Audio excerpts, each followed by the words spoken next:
All right, we're live. Oh, God damn it, I forgot the music. Welcome to All Rolled Out, everybody. Hello, Internet. Internet people. Hello, Internet.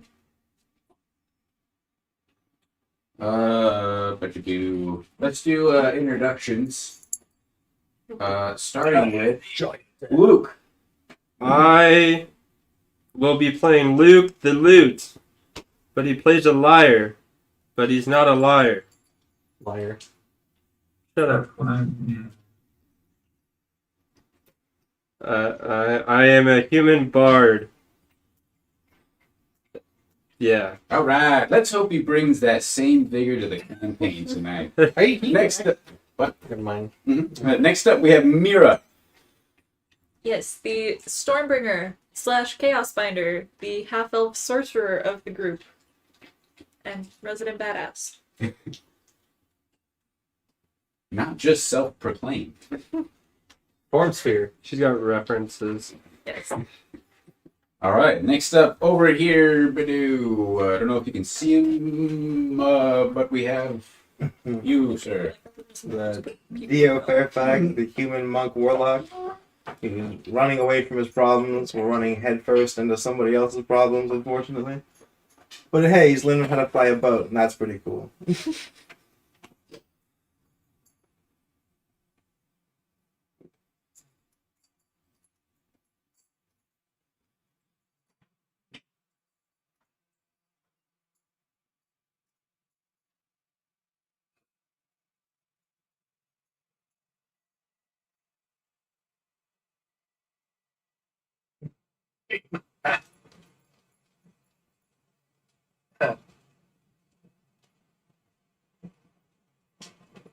Should I just go? Next is Orphan. Half-orc blood hunter who's looking for Zaire and the cult to extract revenge for the death of the people. And met up with all these things.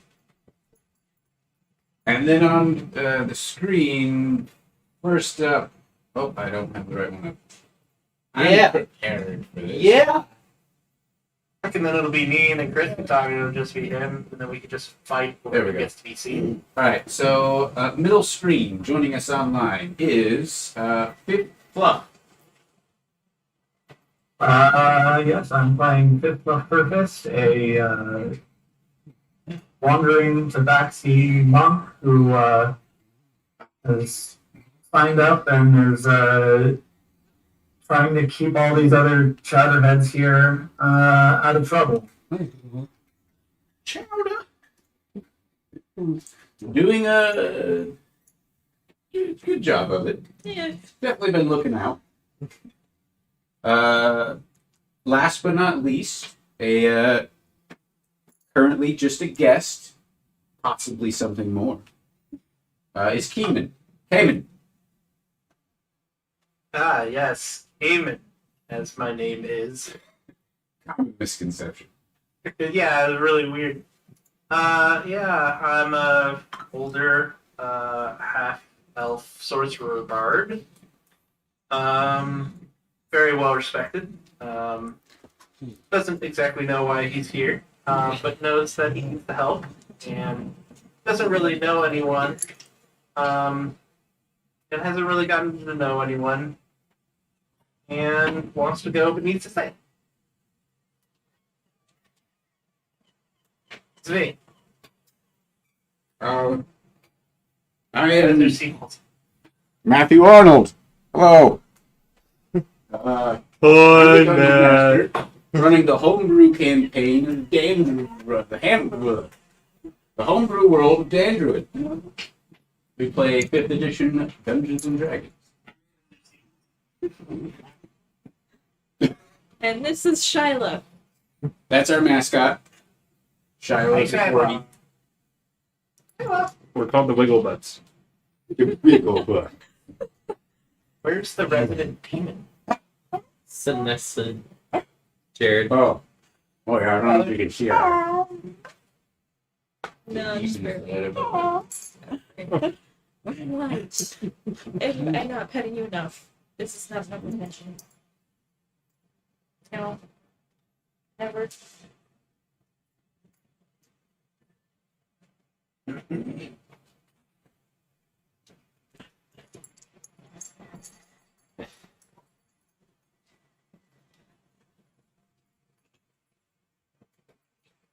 All right. Hopefully everything is good. This music starts. That would be excellent.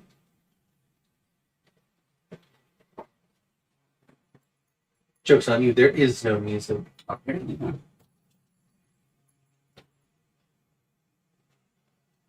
Make music.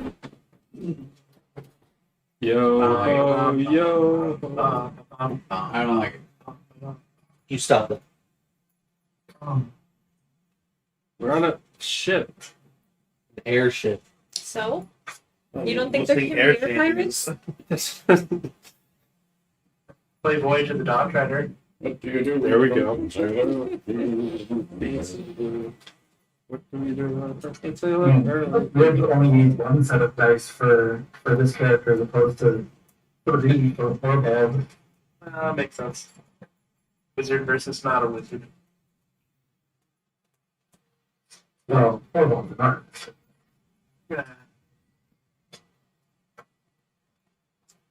Machine wizard. There are 5 caster party out of 6 members. Yeah, I bet that's fun. Yeah, just gotta hack it. Well, one's a cleric, so you know. Cares. It's got some healings. All the fireballs. All right. So everybody has been introduced. Chunky too.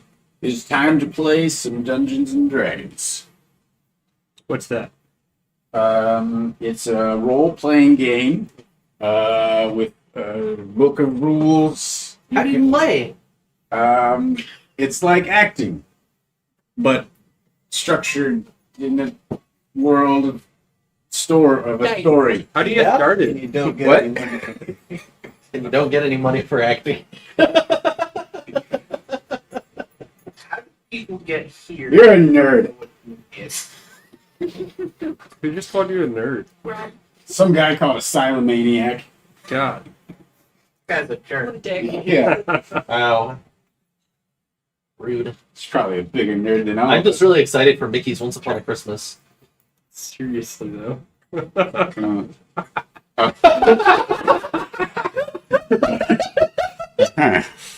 Did you not know this is the Christmas episode of... it's... You can put up a Christmas fireplace. I will. Let's see what we got. Disney Plus has Frozen's Arendelle fireplace. There we go. I appreciate the suggestion. I saw one... Oh, right. A Not something that got turned on in the background while playing a Overwatch. dumpster fire Yuletide log for 2020. It was just garbage pile Yuletide log That's fantastic. for this year because that's what this year deserves. Yeah. Yes. No. Oh, this was already Disney Plus. There you go. Look at that. Mickey's Once Upon a Christmas says yes. Okay, fire. Really hard deciphering what you were talking about when the stream had delay. I was like, why are we talking about Mickey Mouse all this? Here, no, couple you log. I see it. What? Go down Okay. all the way to the right. See. Boom. They're like Mandalorian. Hey, we can watch that. No spoilers. I've only seen the first episode. Of season 1? Yeah. Hmm. The disappointment. My disappointment is a Maybe measure. today's the day died. My day is ruined. make that new character a reality. It's only 3 hours long. Yeah, that's what we Perfect. need. 3 hours is perfect. All right, there we go. Yeah. We have fire, everyone. Ignore the regular fire. Well, the regular fire is not seen on camera. If there's regular fire, then cat. We'll fix that. Hopefully soon. Okay, well, it is Dungeons and Dragons time for sure now. I don't have my itch. Pause. What are these the gooey bars? Yep. Okay.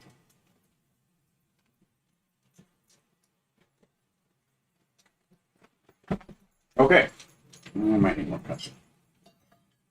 Always. Okay. D&D. Last 11:30. session, which was 2 weeks ago. 3 weeks ago. Let's go. 3 weeks ago? Mm-hmm. 3 weeks ago. Oh boy. Okay. Only a couple things of note happened. Essentially, the Ivory Sanctum group here has finally left Cloudheim. They have a ship. Not a great ship, but it flies. I don't understand why we're not just using the city ships that they're sending with us. But this is your ship. You own it. What a marvelous ship it It's is. a great ship. It flies at normal speed now. Oh, it does? Oh, it's been repaired enough? Okay. I Oh, thought hey, it was how still about at that? Speed. No, you're at full speed. Great. Right. Solid. You have a Is there shipwright. still a hole in the bottom of it? From where Brody fell through. No. He probably repaired that first, actually. Alright. Once the I trauma mean, wore you know, away. how bad is the whole airship? It's just gonna let it. You mean the escape hatch? You sealed it up. It's aesthetic. Come on. It's like Uh, the airship. I paid extra for that, guys. Greg is a really good salesman. It's sun flooring instead of sunroofing. It's ocean flooring. Ooh, I like that. ocean flooring. Okay. Anyway, you have this amazing ship. The best ship. The bilge in the air. Yeah, kind of, not as stinky, but yeah. All right, you're on the ship. You have a couple of ships from the city of Cloudheim to escort you on your way and possibly assist you. Should any, most likely.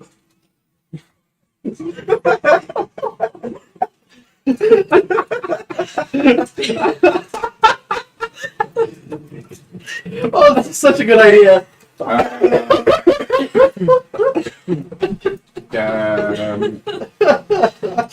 Just leave it.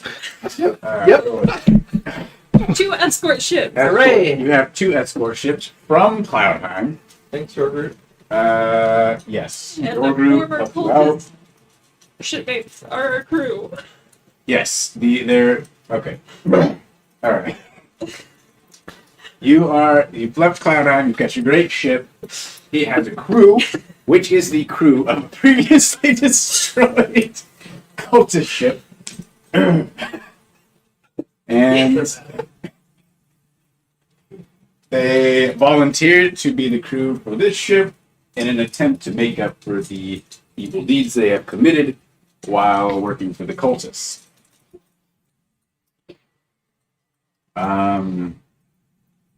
You have the 2 ships sent by Cloudheim, thanks to your groups. You have supplies on your ship, food, timber for construction, whatever else is needed for that stuff. I don't know. I did not look it up. Yeah, you're well on your way. We have Dio learning how to pilot the ship from Greik. Orphan is learning to manage the stores as the quartermaster.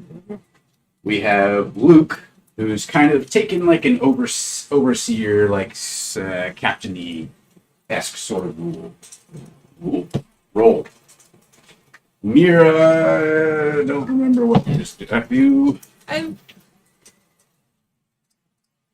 mean, I've been talking to Brody to plan out putting like a small forge in the ship and Yeah. some future improvements that we can make to it. And So until the forge is done, Mira, you're kind of floating around here and there, trying to help out where you can, talking to people. yeah, Fluff. What have you been taking on as your role on the ship? Making sure we're heading in the correct direction. Oh, that's right. You've been navigating. Luke has also been helping out with that. Cayman. So Cayman, I have a question for you. Since you haven't really been taking on a role per se on the ship, as you don't expect to be there for too long. What is Cayman's current perspective on the situation? It is believed. I think we are on the night of the first full day of travel. So hypothetically, there's still 2 days to go before you get to the believed destination. How is Cayman feeling? Cayman feeling? It's fine to call me. Nervous. He hasn't been adventuring in a little while and been dealing mostly with diplomats and other unsavory people. He doesn't really A like different kind of danger. right. More quiet and backstabbing rather than front stabbing as this is. Doesn't really know anyone that well. Doesn't exactly know why he's here. So pretty great. As that all goes. Ready to dive into whatever a near god has told him to do instead of a god who has always told him what to do. Yeah, pretty much since Cayman's start, he's had guidance from some deity or other. Whether it's been an evil or a good source. I was gonna say it's not always a great thing to have guidance from a god. Right. What? So yeah, that's where I'm at. Nervously being in my own room trying to figure things out. How does everyone feel about the two newcomers? Reinhardt. Raxus. That's not McCree. It's a Old Town Road inspired cowboy. That makes so much sense. Talking So about many Wrangler? hours of that song. So many hours. Wrangler. Oh, hi. I'd put it on now if I could. Anyway. Alright, so you have the Wrangler, you have Raxus, and I don't believe you've heard Raxus's last name yet, Cayman. You might actually find that interesting. Luke, how do you feel about these two newcomers? I didn't interact with them much because everyone else went down to help them out. Yeah, you were chilling on the ship. Yeah, because I don't do well with darkness. And it was kind of dark. Mhm. And I didn't really, see a point of going down there. And then all of a sudden we've got two new people on our ship that we have no idea anything about. Or at least not a lot about. That's about it. Matt E. Fritz froze.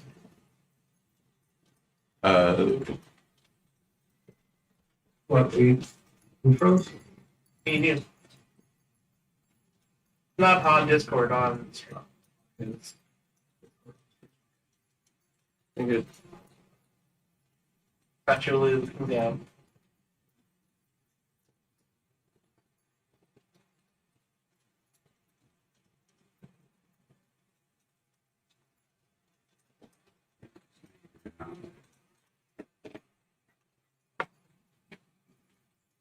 Keep telling you we can hire an audio. That would be great. Oh,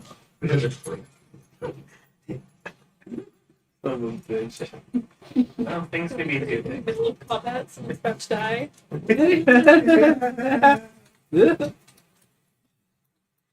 going straight to the TV.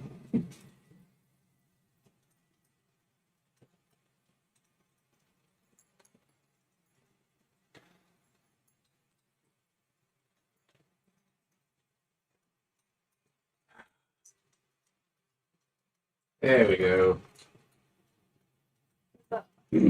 All right, Mira, how do you feel about Raxus and the Wrangler? Or Paul? Right.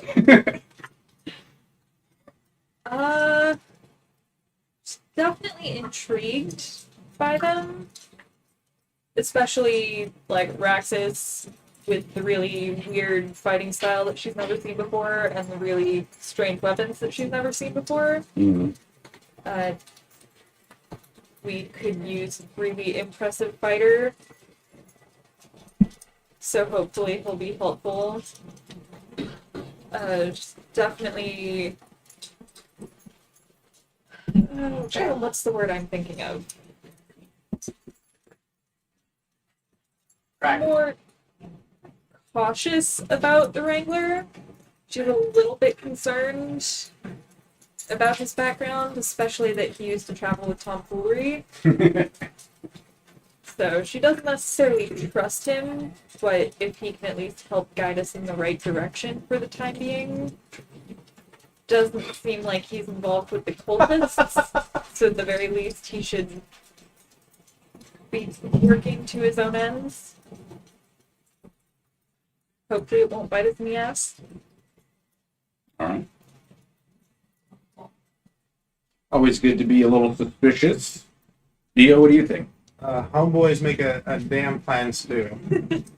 It was pretty good. And then besides that, they seem interesting enough. They probably have some cool stories. Yep. That's really all Dio cares about with them. Yeah. Orphan, I have not you were interacted with these sleeping people. the entire time. I don't know who they are. Fluff, what do you think Yeah. about these two newcomers? I mean, I was not really wanting to go down and talk to them. Like, I really want to just, get to the Breath of Souls. But Mira decided to go down, so Fluff didn't want somebody to go by themselves. I have to back up. It's not that you didn't have a way back up, it's that you went out, we're going to go down by yourself. That's not something that Fluff particularly likes. So, yeah, Fluff went down and tried to hasten the whole experience, and we ended up with a couple more people on our ship, which Fluff was, I guess, in totality, she's mostly indifferent, but she just wants to get to the Breath of Souls.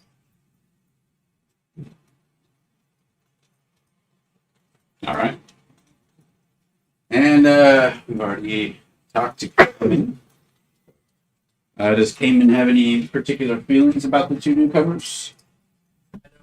About them. They're means to an end, or at least I thought they were means to an end. Now they're not even that. So they're on our ship and they're with us, and that's what's happening. To be fair, they may provide more precise guidance, but they may have ended up being unnecessary. Who knows? Means to an end. Don't know if we need them, but if that means happens, then we'll have an end.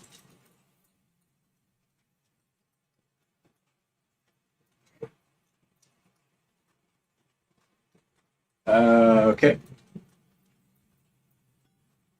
So we left off last time after picking up the Wrangler and Raxus. Have a conversation with them, wrap things up for the evening, and then some of you went off back to work. Some of you went off to bed, but everybody kind of went back to their areas and kind of settled in for the next bit of travel.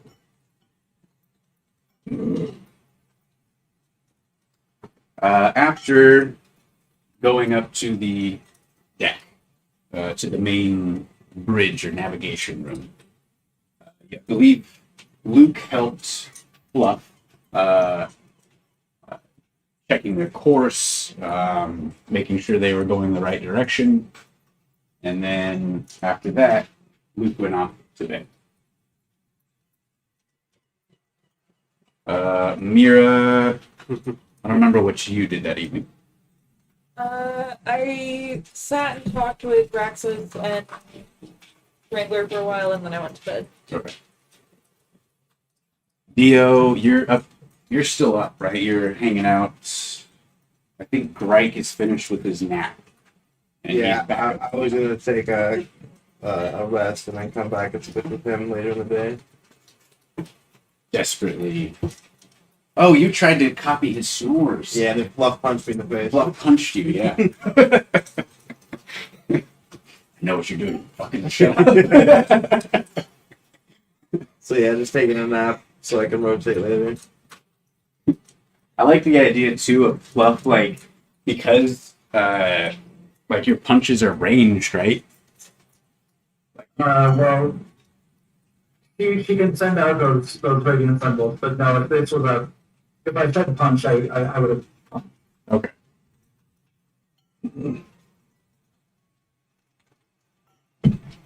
That's exciting. So everybody's on the. You're sleeping. You're up to take your nap. Fluff, are you staying up or are you gonna go get some rest? Fluff would be staying up most of the night and then waiting until about dawn to get some rest. Okay. Stays up through the night in order to check their course, make sure you're going the right direction. Because night is your best opportunity to navigate. Orphan, you're already sleeping. Yep. Been having a grand old time in bed.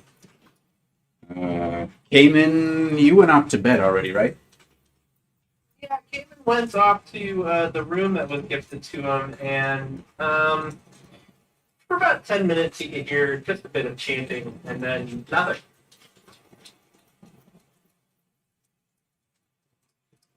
You were chanting? I mean, yes. Yeah, it was me. What? The door was closed. Who knows who was king? That's fair. What were you? What were you chanting? Well, no one went to go check it out. So. I mean, God knows. I want to know. I think I've already told you. Anyway, it's called Send me a text because I don't remember. All right, so Cayman goes off to rest for the evening. Oh, maybe I do remember. Text me anyway.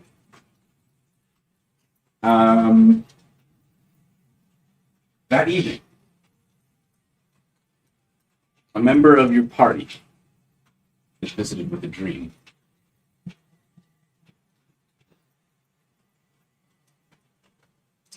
They find themselves on the deck of the ship. Possibly in the future. As they look around and see the ship beneath their feet, see the surrounding landscape, flowing grassy plains, a gentle breeze, rustling the grass. Unfamiliar territory. The ship is in better condition. There are catapults and ballista, several sails. Definitely in a better shape than it is now. After taking in the scenery around you, you notice something to your left and see a massive brown bear at its side.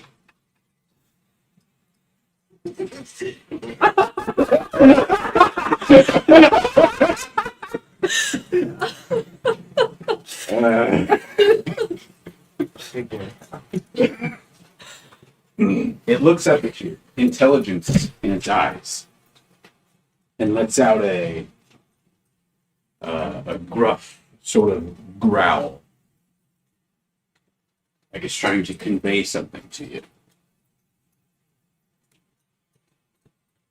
kind of nudges up against you, and after a moment, you find yourself on its back. It takes a step forward and leaps off the side of the ship. And after a moment, you're soaring through the sky, through clouds. The ship disappears from view as you go higher and higher. The moon above you shining down. You go above the cloud line and see just a sea of white all around you.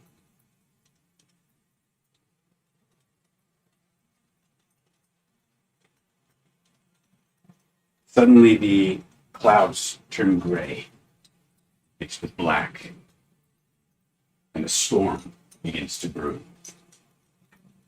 You see the flicker of lightning through the clouds below you, and the bear descends. The bear's hair stands on end as the electrical currents flash through the clouds around you. You begin to get wet and dewy with all the moisture in the air, and a fear grips you as the lightning flashes closer and closer. The bear continues its descent until you are now under the cloud line once again. You see the ship far below you, still in its pristine condition. The bear floats down in the direction of the ship. And behind you, you hear the rumble of thunder. As you look up, there's a flash in the sky. And you notice that the lightning, it's not the true silvery blue that lightning's supposed to be. There's a tint, a purplish hue, dark magic whirls around the bolt of lightning that pierces you through the chest as you look up towards the clouds. It goes through the bear and strikes the ship. It bursts into flames, and you feel yourself fall. And it darkens. Luke, you awaken, dripping in sweat, completely soaked from head to toe. I want everybody who's sleeping needs to roll a perception check with disadvantage. Hey, why did you know brilliant? And Fluff, Like that. I would like you to roll a perception check as well, but not at disadvantage. And your DC is drastically reduced. I don't even know why I'm making you roll.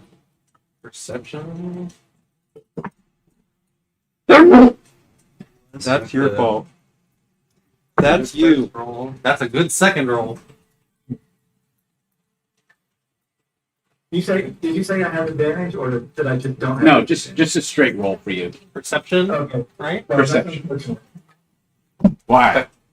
because I rolled a natural one. Yes! Perfect. You're gonna be all The growly. one person who's awake. You fell asleep. Roll a 24 and a 30. Only. Okay. Very well. Dio? 13. 13. All right. So 15, 13. Oh, it'd be 8. yeah. He didn't roll. You're already disadvantage. I'm awake. So you are awake, but you did not hear this. Yeah, I got lost in my little books and maps and whatnot. Yeah. So. Matt, I got 8 instead of 13. All right. Buck is up on.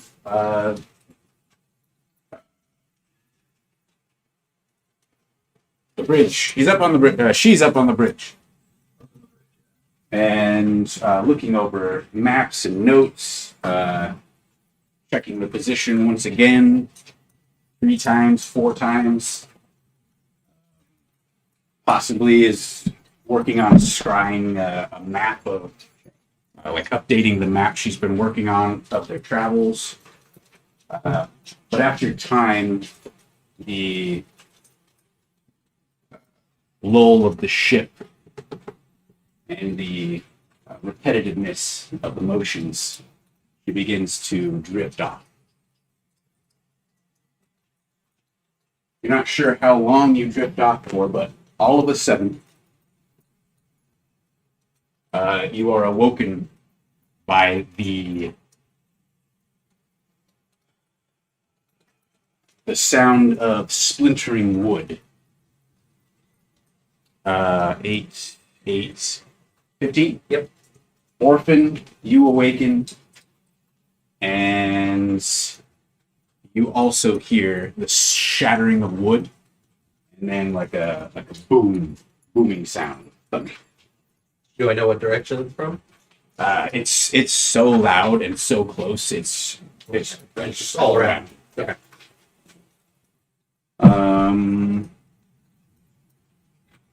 You begin to hear, those of you who are awake now, begin to hear the shouting of crew members on the ship rushing about. The other two of you, Keeman, you're awake too. The other two of you awaken at this point because of all the noise and the crew member shouting at each other, waking people up. Something's going on. Let's start with Luke. What do you do? I'd get up, leave my room that I'm in, probably run on to the deck of the ship and figure out what's going on. So soaking wet. Do you wear socks when you sleep, or do you God no, who wears socks when they sleep? Some people do it. No.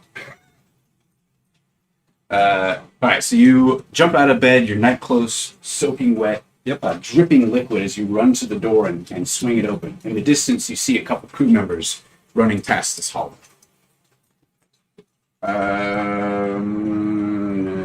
Bluff, what do you do?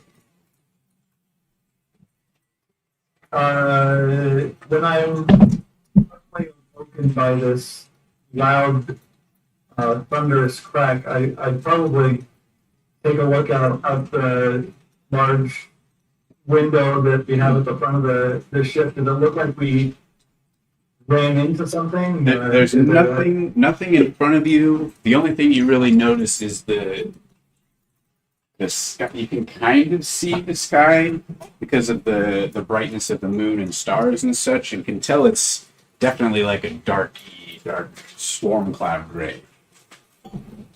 If the clouds are, this is storm weather for sure. Well, I would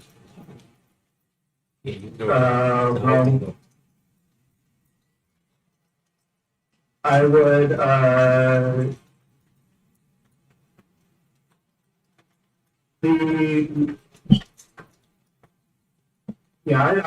would probably rush out of the bridge and start heading up to the deck, whichever the quickest way is.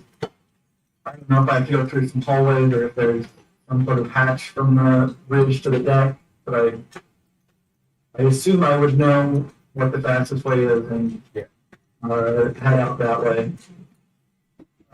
With my feline agility this round to make it even quicker. Haven, what do you do? I would make my way to my things and get dressed because I don't wear leather armor to sleep. So however long that takes, and then I would pop the door. If you have to put on your armor, it takes like a minute to put on the armor. Okay. Who is? Except puts armor on. Orphan, you right now. What are you doing? I would grab my sword shield probably. And, Still in your small clothes? yeah, whatever I was wearing. See what's out there.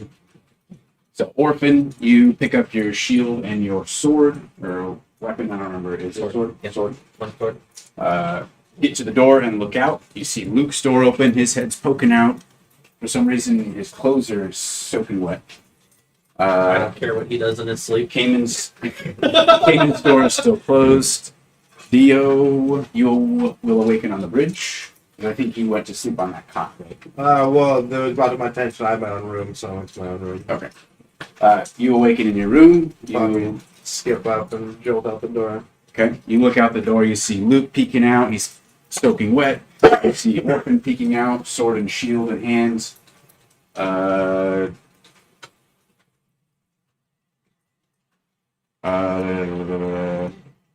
And Deli's mirror. Well, I would be sleeping in my leather armor at this point. We've had enough issues in the middle of the night. Enough trauma. Yeah. So I would just grab my belt that has my daggers and whatnot on it and be putting that on my way out to figure out what's going on. Okay. So Mira opens her door. You see everybody else poking their heads out. Cayman is still getting ready. There's not been a full minute yet. Fluff is the first to the deck of the ship. And when you get up there, you can see there's a small fire that's being put out by various crew members. And the captain is running around on deck giving orders. As you come out the hatch, she looks over and sees you and beelines for you immediately. What happened? I think we were struck by lightning. Something weird to it, though. It wasn't. Outside, do I like feel the something going on? Your hair would probably stand up as soon as you got out on deck. Okay, I'd probably be kind of brushing that just down a tiny bit. Well, there's a good amount of rain coming down, so it might be counteracting the effects of the residual electricity in the air. Great. Your favorite. Exactly what cats like. Don't you say anything. Oh yeah, she loves it. All right, so you're up on deck, talking to the captain. What are the rest of you doing? You peek out your door, you see everybody. Okay, so did I wake up before everyone else, or was it about the same time as everyone else? It was about the same time. You actually may have woken up slightly later than everybody, but Okay. you were ready to go. Well, what I'm wondering is, like, when I poked my head out of the door to see what's going on, did I see everyone else also poking their Yes. head out? Okay, so then at that point, I'd probably turn around and grab my lyre before heading out on deck, just in case. Everybody's doors are opening, Right. kind of heading out into the hallway. You see there are those two crew members kind of running past you. Does anyone stop them, or you just follow them out? They're heading up towards deck. I'm going, yeah. Okay. So the rest of you get on deck just as the captain is explaining to Fluff what happened.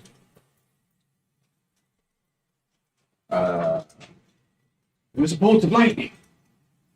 Struck right into the ship. I don't know what could have caused it to do such a thing. It was definitely wasn't normal lightning, though. There aren't like clouds or any sort of storm around us at all. Just up in the farther up in the sky, just like normal storm clouds. Did you say lightning? What do you mean? Yeah. Not normal lightning. Wait, did the lightning have like a dark hue to it? It was like purple. Awesome. Well, give a weird look. Like, what the fuck? What? Did you see? Wait. Did you see a bear in the sky? Cayman, you exit through your door at this point. See everybody else's doors kind of hanging ajar in their rush to run out. A thin trail of water leading towards the deck. What do you do? Look for the nearest person or crew member or whoever I can find.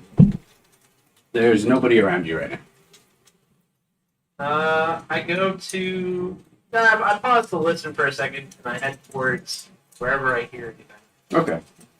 You can hear commotion going on above you, so you head up to the deck to see what's going on. At this point, you look around and you hear Luke say, "Was there a bear?" The captain kind of gives you a weird look. No, should there have been? You did say there was like a dark purple hue to the lightning, Definitely. and it struck the ship. Yeah.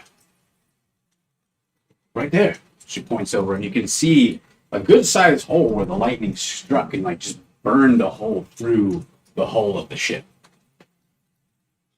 A holy hole. I'm going to soundlessly walk over to the hole and examine it. How much of the ship did it go through? You walk over to the hole and look down. Roll an intelligence check for me as you try to gauge where exactly it burned down to. I want to go to the edge of the ship. Or an investigation. Investigation. I'm also, if this isn't part of it, I'm eventually going to try to go on it too. What was that, Kaden? Once I'm done with this, if it's not part of it, I'm also going to try to roll an Arcana on it. Okay. Sorry. Investigation. Who else is it? Fluff, you're examining it as well? Who else is going over? Yeah, 17. 16. There be a bear out here. Okay, this might sound really crazy, guys, but I was awake when this happened, I think. But, not here, but, lying, watching it happen. Maybe it was a dream, I'm not really sure, but I knew that we were going to get struck by a lightning bolt with a purplish dark hue. I was also riding a bear. Yeah, in the sky, this bear was flying. That's awesome. Do you do many drugs? Any sleep meds?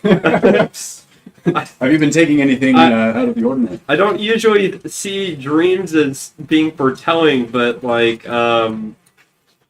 I was literally flying in the sky on a bear and flew above the ship, and then I got struck out of the sky by this purplish hueish lightning bolt, which, thinking back, I'm pretty sure I got hit with that lightning bolt not too long ago. So, Cayman and Fluff, the two of you over examining the hole.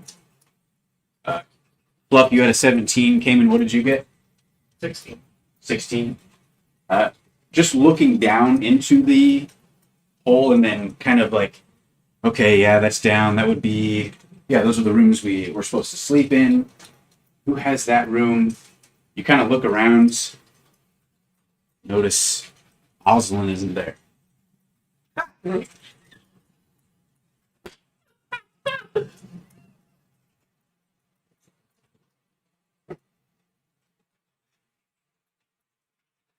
Oh, damn it! So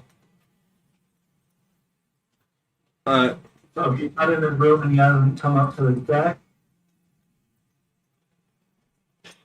Does it look like the lightning hit where his bed would be? You can go check it out.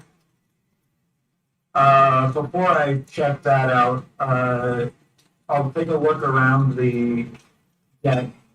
Does it look like any crew members are into it, or Nope. it didn't hit Raxus or Wrangler? No. But I know they were picking up on deck as well. Yeah, that was my question. That was on mute, and I didn't realize it.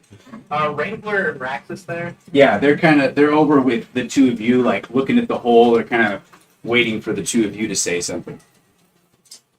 If I needed for that investigation check, I'd go, isn't there more of you? Am I right about that?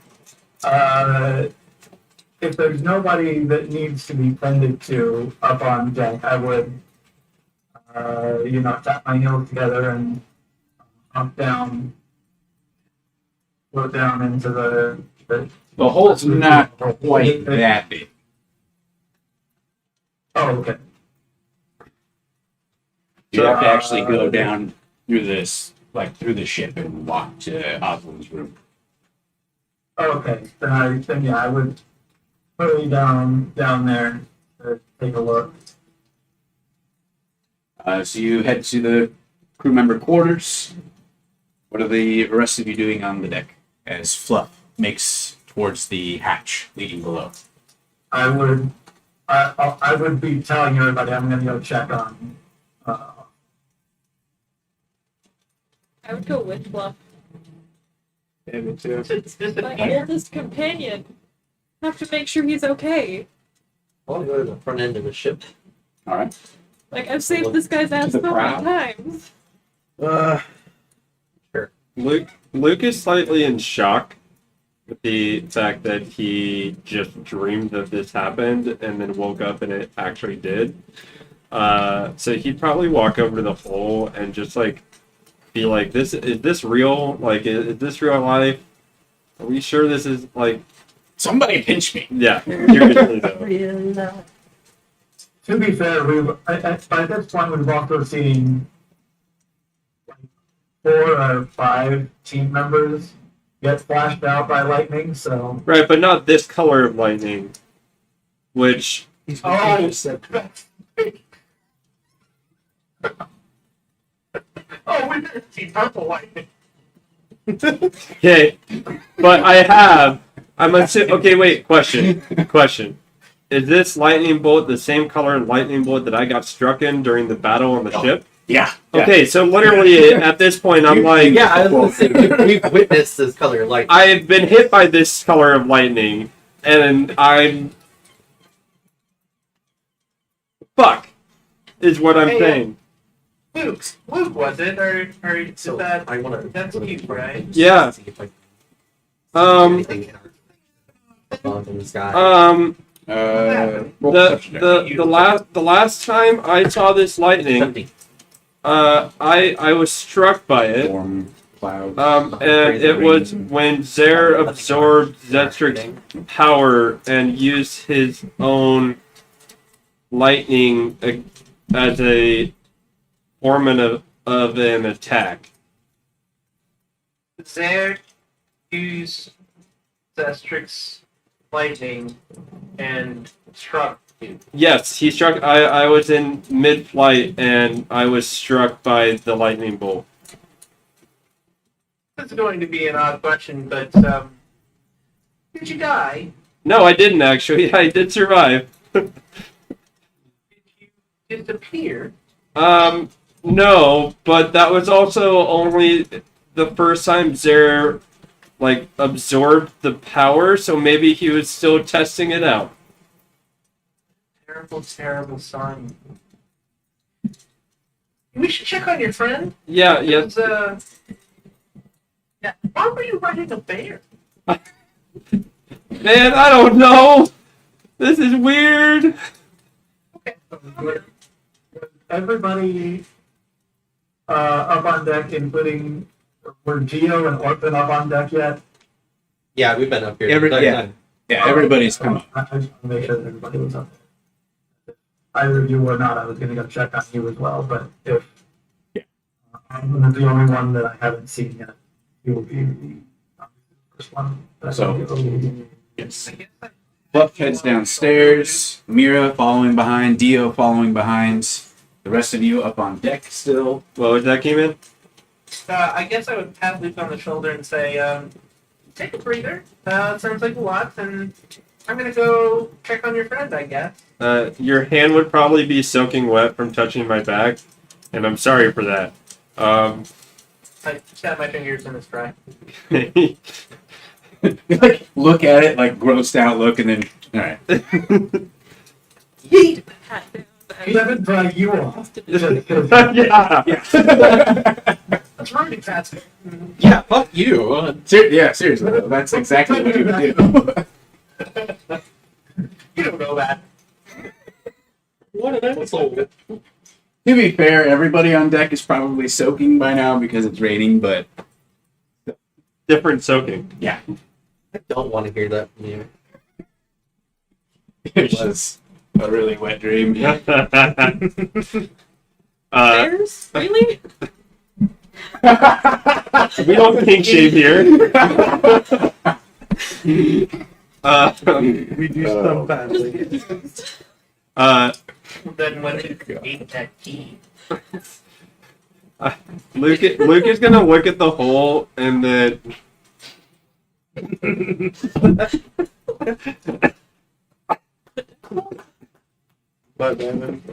he's gonna sit next to it and start looking up at the sky, trying to take a breather, but also being like, where the fuck did this lightning bolt come from, and why is the bear not here?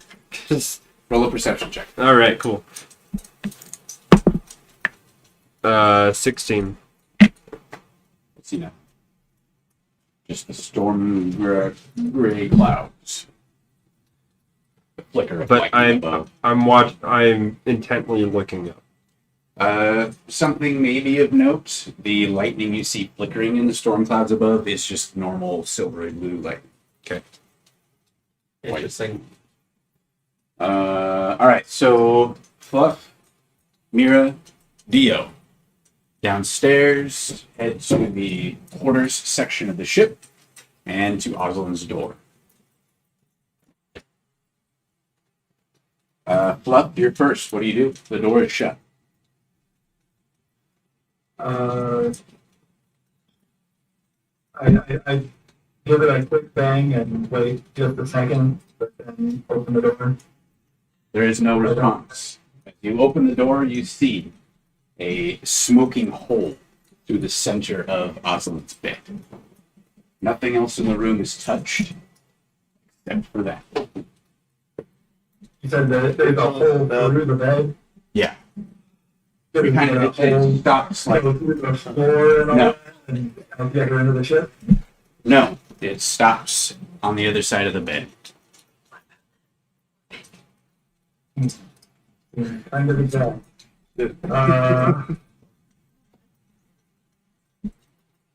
Well,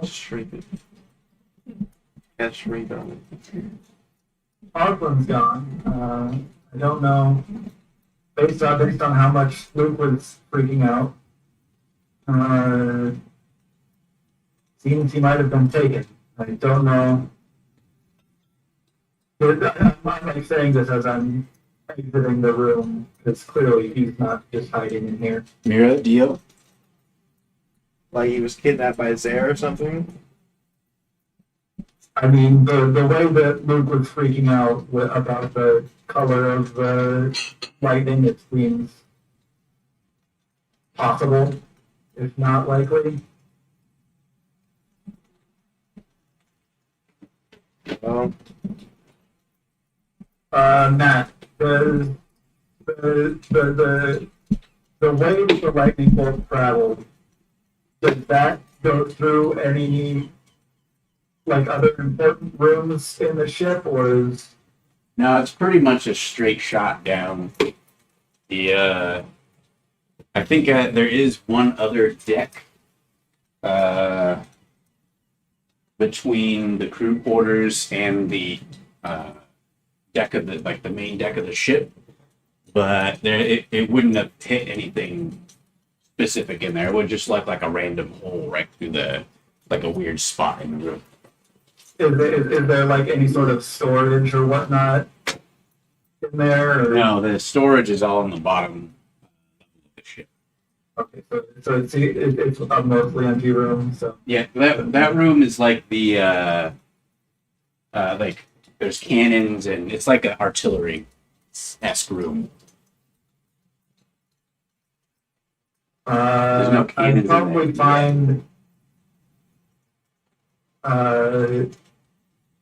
the quartermaster and request that they check that room and make sure that all the cannons and artillery and Well, that's what the room is. There's not actually anything in there.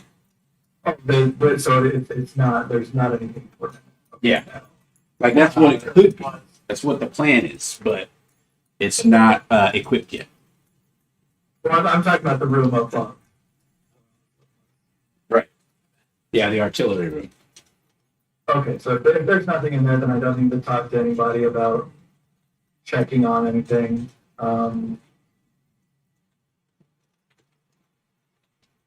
You probably actually would have been given like cannonballs and stuff by Cloudheim, but no cannons. So like you have all these cannonballs stacked up in the room, but there's nothing to shoot them with. Sounds like Cloudheim. And we wouldn't store any. There's no stores of black powder or anything in there that we need to check on and or anything. Nah, it'd probably be the quartermaster would probably keep it down in the warehouse area since there are no cannons. So like, what's the point? Okay, well, I might suggest that the quartermaster go, check on the cannonballs to, ground them and make sure there's no lingering electricity. But All right. other than that, I guess go back up to the deck. But it's going to take a minute to go find the quartermaster and talk to him, so. What are you doing, Mira and Dio? I am gonna go into Oslin's room and try and see if it looks like his armor is still there, or his weapons, or if those were taken with him. All right. You go into the room. Roll and investigate. What are you doing, Dio? I'm gonna go check with Reich, see if we're still flying steady after taking the hit. Okay. 14. 14. Looking around the room, it looks like Oslin took off his armor. You don't see his sword or his diasteel war pick. But you see armor, you see all his equipment, you see the lodestone helmet. His morning star would still be there as well.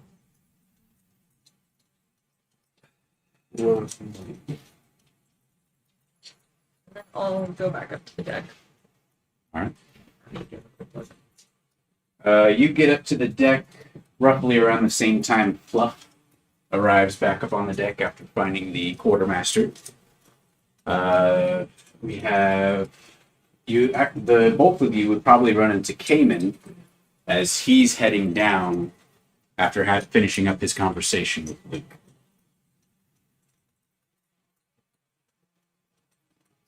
What are you doing, Kanan? Aiden's headed downstairs to.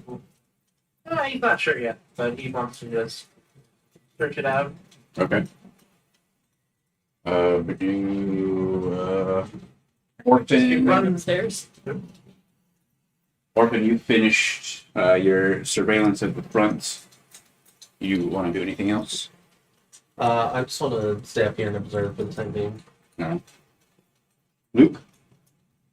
I'd be looking at the sky again.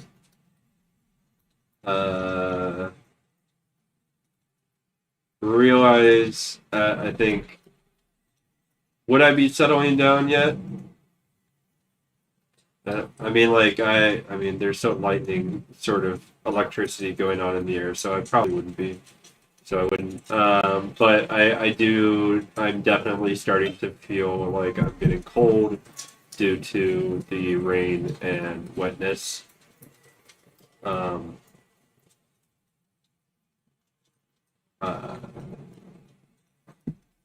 So I'd say then around this time, you're kind of like waking up. Like you realize you're standing here in your small clothes with your lute or lyre. Lute your lyre.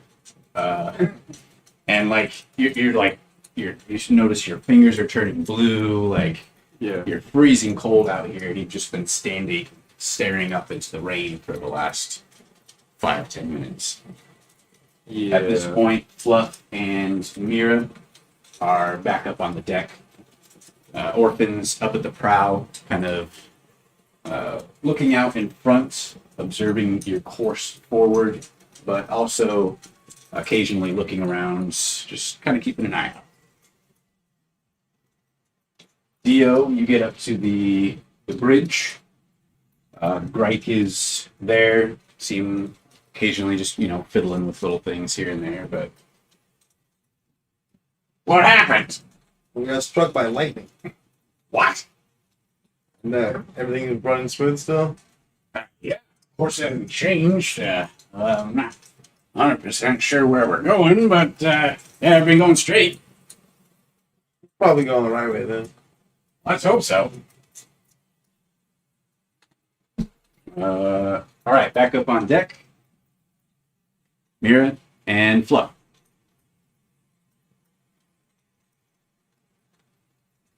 Once I get up on deck, I'll say, "Oswald's on. There's a giant burn mark on his bed. Seems like his armor's still there, most of his equipment. So wherever he is, I don't think he's very well off."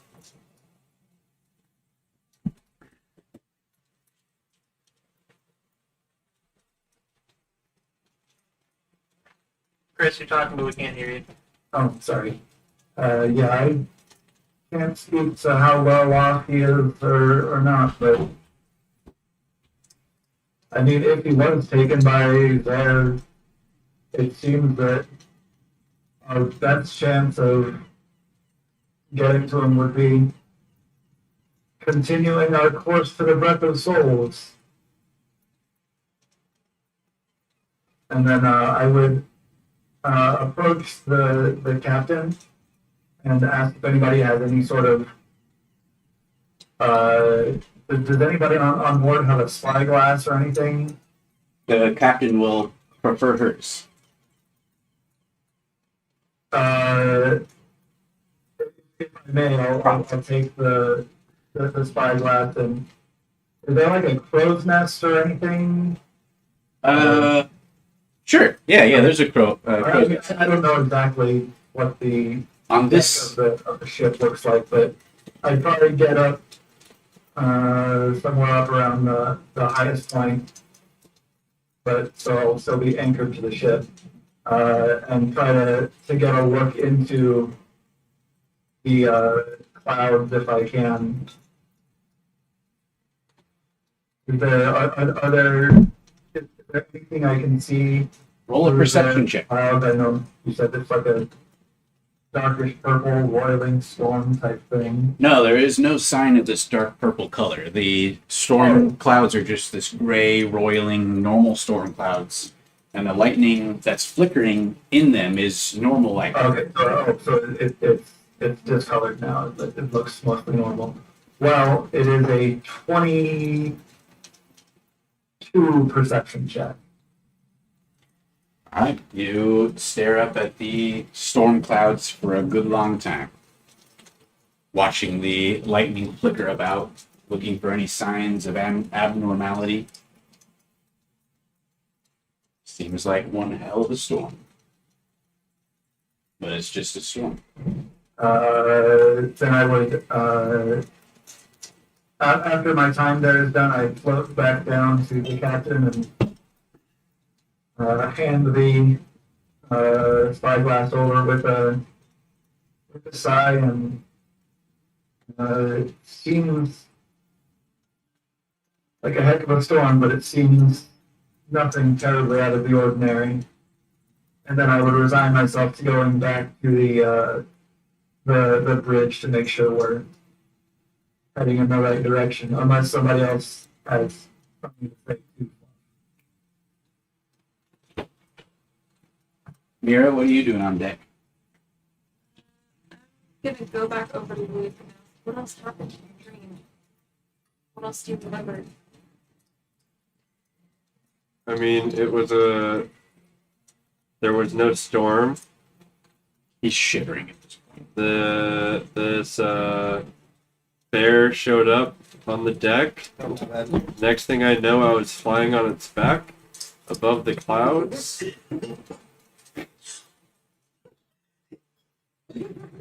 Can I use prestidigitation to do like a really small heated layer, like right above where Luke is, to just steam any rain Sure. up? So it's kind of an umbrella. You're still getting Yeah. rained on, but he isn't anymore. Yeah, so Right, you are.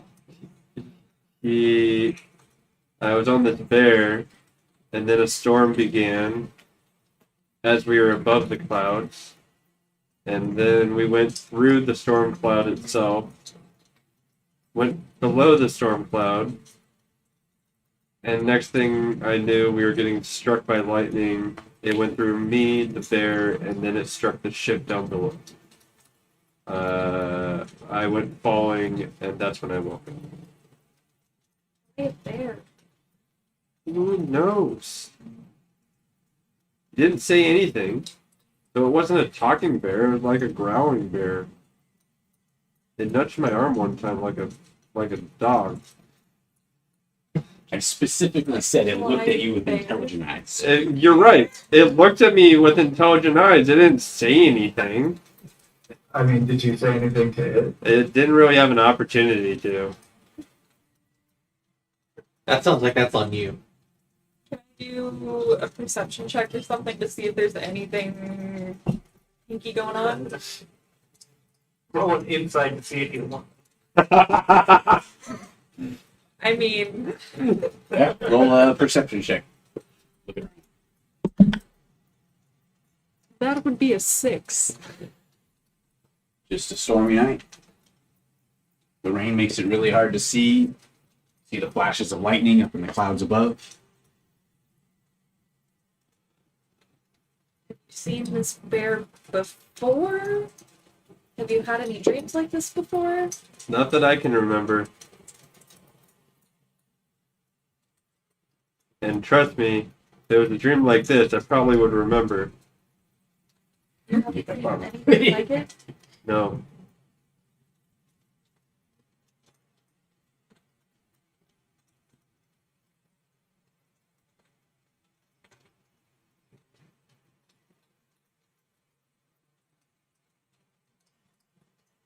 What are y'all doing?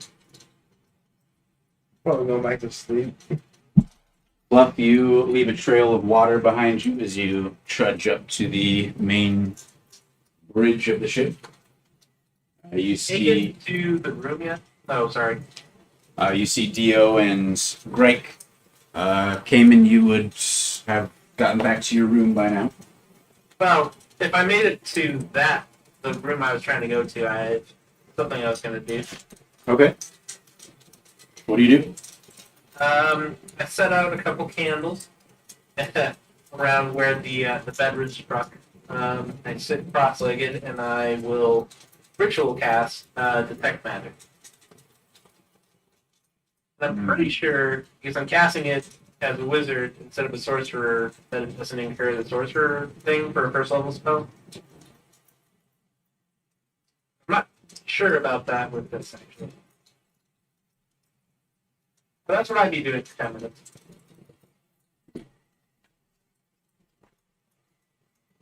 Six seconds.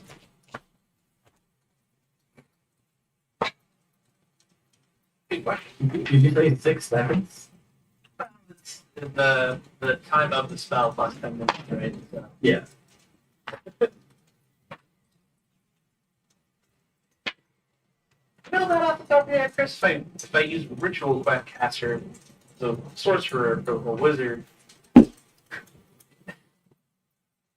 roll up the tape. So wait, why are you casting it as a wizard? Are you part wizard? I took ritual caster and I took wizard spells, but I think I cast it as a sorcerer, right? No, you would cast it as a wizard spell.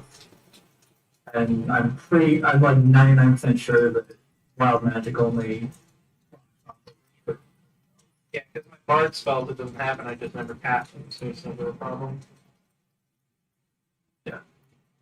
Cool. And Matt, if Fluff is particularly drenched, you would head back to her room to change and dry off just a bit before heading back up to the bridge, actually. Okay. You So- would see Cayman in that room then. In Oswald's room. Yep. If I see Cayman casting a spell, I'd probably ask what checking something out.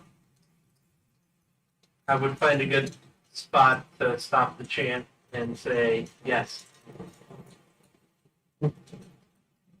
Imagining I can't talk too much, but I try to talk as much as I can. If it is it like fairly obvious that you're like casting a spell?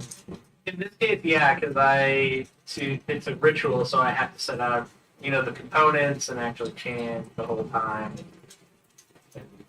and do the whole procedure versus like a regular spell. Oh, okay, then after that initial response, you seem like you're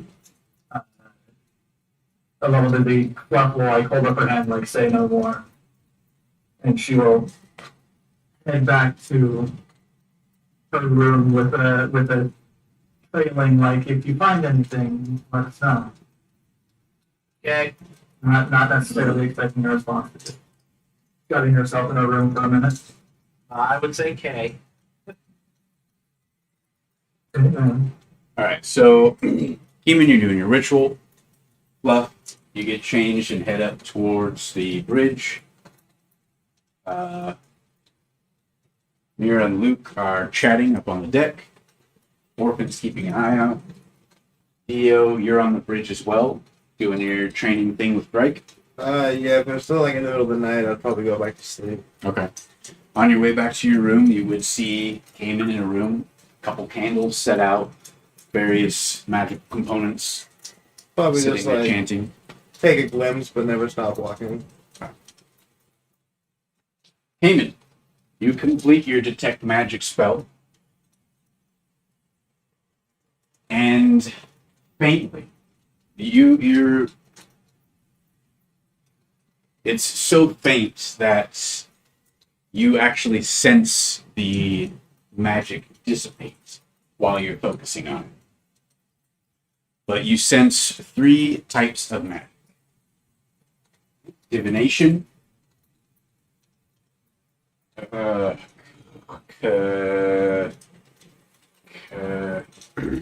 Conjuration? no, Transmutation? Abjuration? no, Evocation. evocation. Evocation, divination, and necrotic. That's a weird combination of things. I'm going to. So it lasts for 10 minutes. So I'm going to just start walking up. I'm going to assume. Where do I see it disappear? The magic is pretty much a straight line, and it goes up through the deck of the ship. You can Does it- easily assume it is the path of the lightning strike. I'll walk to the top of the deck and By the time you get to the deck, there is no sign of the magic. so there's nothing in the clouds or anything even. Not as far as you can sense, which is like 30 feet. Interesting. I'm gonna look for any part of this party that I guess I know that Buff's in his room, so I'll head there. But if I didn't Well, encounter any When you other get to of the them, deck of the ship, you'll see Mira and Luke finishing up a conversation. Oh, and Orphan. ahoy, Paul. Well, I'm not here. Cayman's eyes are probably glowing with a faint light due to the detect magic spell. He's holding. Ahoy. So what do we do here? Yeah, that's a good question.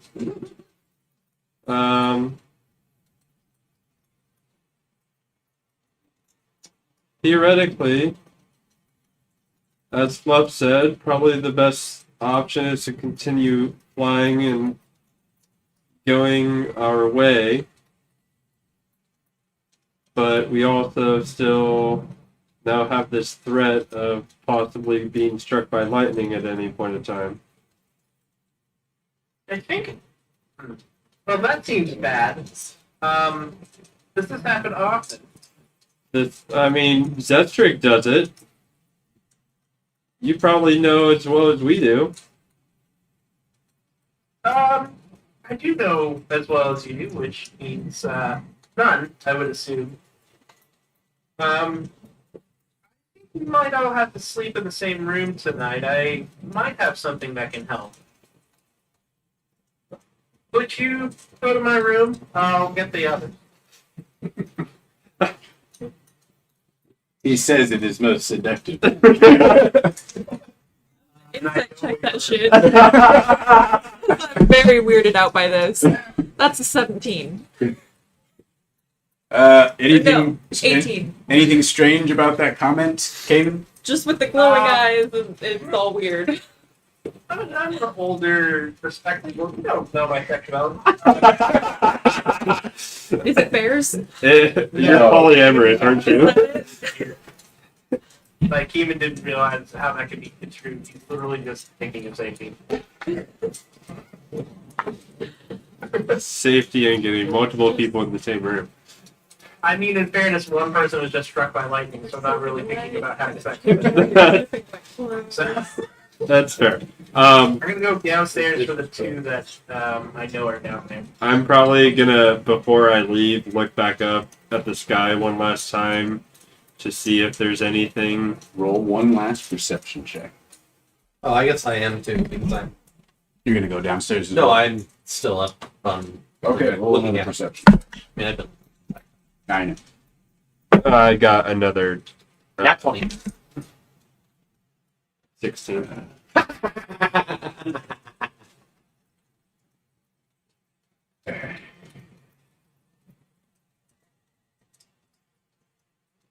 Damn it! Open.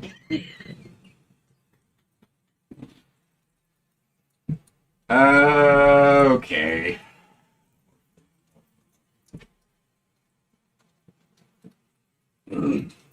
From your perch up near the bow of the ship,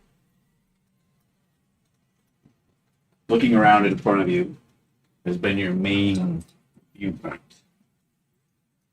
You hear Cayman come up on the deck of the ship and he's talking to Mira and Luke. You can kind of hear what they're saying, but over the noise of the storm and the ship, you just catch every other word or so. You see Cayman turn and go below deck. Mira, do you follow him? Where did you go? Was there anyone who was on watch up on the deck before this all happened? Yeah, there are a few crew members. The captain is still up there. I would go talk to one of them and see if anyone saw where the lightning strike came from or if they saw anything weird right before it happened. Okay. Alright, so you see Mira head off to talk to the captain, who's still on deck overseeing the repairs of the hull of the ship. Luke, you notice. What was your perception, Luke? 16. 6. Luke takes a second, a pause before he follows Cayman down below deck. Looks around him, shakes his head, and follows behind Cayman. You see his look, and you look up towards the stormy clouds above, far back behind your ship. For a brief moment, lit by a bolt of lightning streaking through the sky. You see the bottom of a ship pitch black before it disappears up into the clouds once again.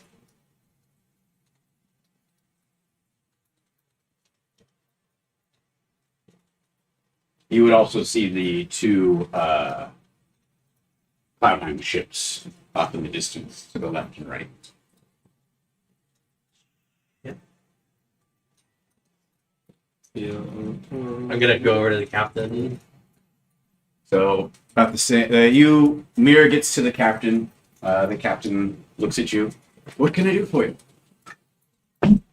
did anyone see the lightning strike happen or where it came from? I was on deck along with crew members here and just came out of the sky. We didn't think anything of it. It was just a storm. And then all of a sudden, this purple blue bolt of lightning came out of the sky and struck through the ship. Never seen anything like it. Anything weird in the clouds? Or were they in an odd shape? Nothing. Perhaps like a bear? She kind of I like know it looks sounds to- weird. I no. This just the lightning.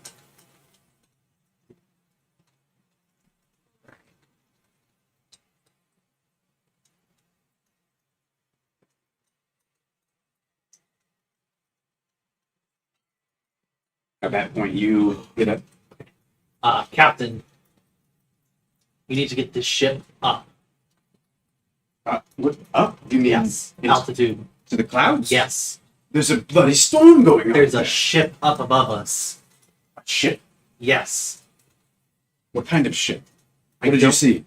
All I saw was the hull, but there is one definitely above us. Your word is my command. I'll make the order now. She walks over to one of the tubes that disappears down below deck and taps it in the bridge.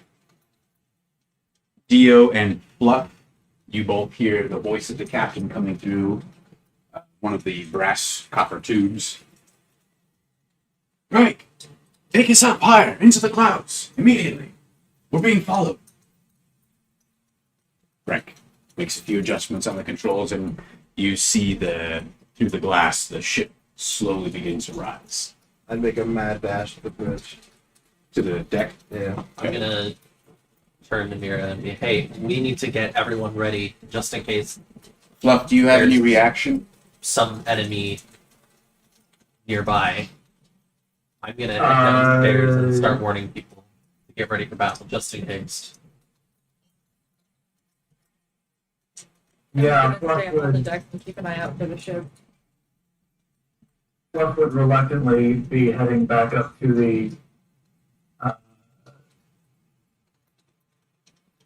No.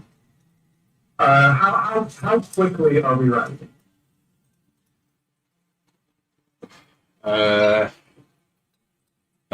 Foot a second. That seems fast, right? I don't know. You're Half of a second. half a foot a second. Slowly rising up. It'll Okay. probably take It's you not like we're a gonna minute be or two to get to the clouds. It's not like we're going to be in the clouds within like the next couple rounds. Yeah, it will be a few minutes. Okay, I will.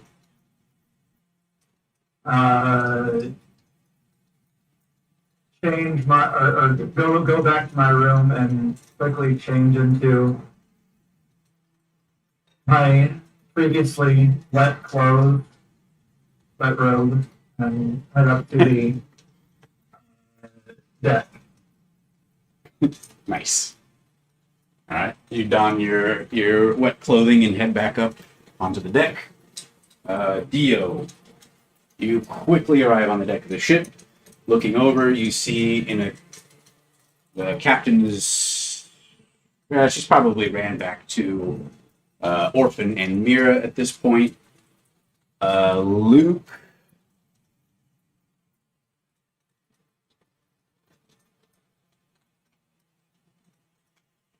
After I had changed, I would be quick off to the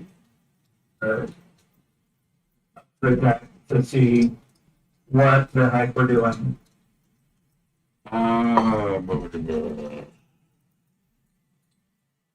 So Luke, you would head down. All right. So you and Keeman head down. What are the two of you doing? Oh, you're going to Keeman's room. Keeman's room. I would be. We're going. I was going to Fluff. My room's on the deck. Off the deck. Right. Yeah. The two of you went downstairs. You told Luke to go to your room. Yeah, and he's following me. I don't know why that happened. No, I was going to his room. Yeah. You told him to go to your room. But then he said he went downstairs. That's not where my room is. I didn't know where. Your room's downstairs with all the rest of the rooms. I thought, oh, okay. I'm pretty sure it was. Whatever. I'm heading toward Plus room. I don't know where he's headed. I'm headed to his room. Okay, so the two of you go downstairs. You go into Cayman's room. Cayman, you continue down the hallway to Fluff's room. No one inside, but after a few moments, Fluff is walking quickly. Running or just walking quickly? How's Fluff moving? After I've changed, I would have. Been This is running before up you've the- changed. Before I changed, Yeah. I'm just walking briskly. Okay. Kind of. In a little bit of a huff as to what the heck we're doing. So at first you see Dio just dash past upstairs to the deck. And then a few moments later, walking briskly is Fluff coming down the hallway towards her room. Are we Oh. within 120 feet of the two Cloudham ships? No. Okay. I would say, oh, hi. I have a plan to make sure we don't get struck by lightning if you meet me in my room. Yeah, And there was someone else downstairs, but I don't know who it was.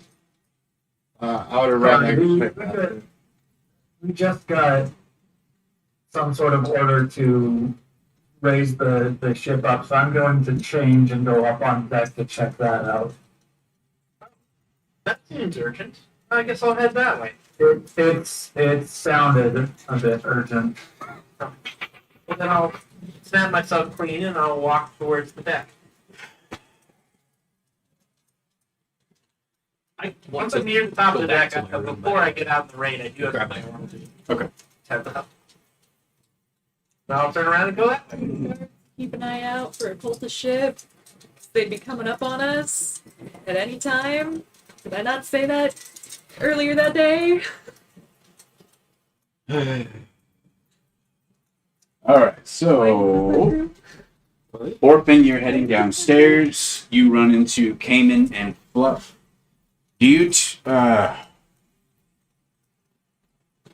Cayman, you decided to go up to the deck, right?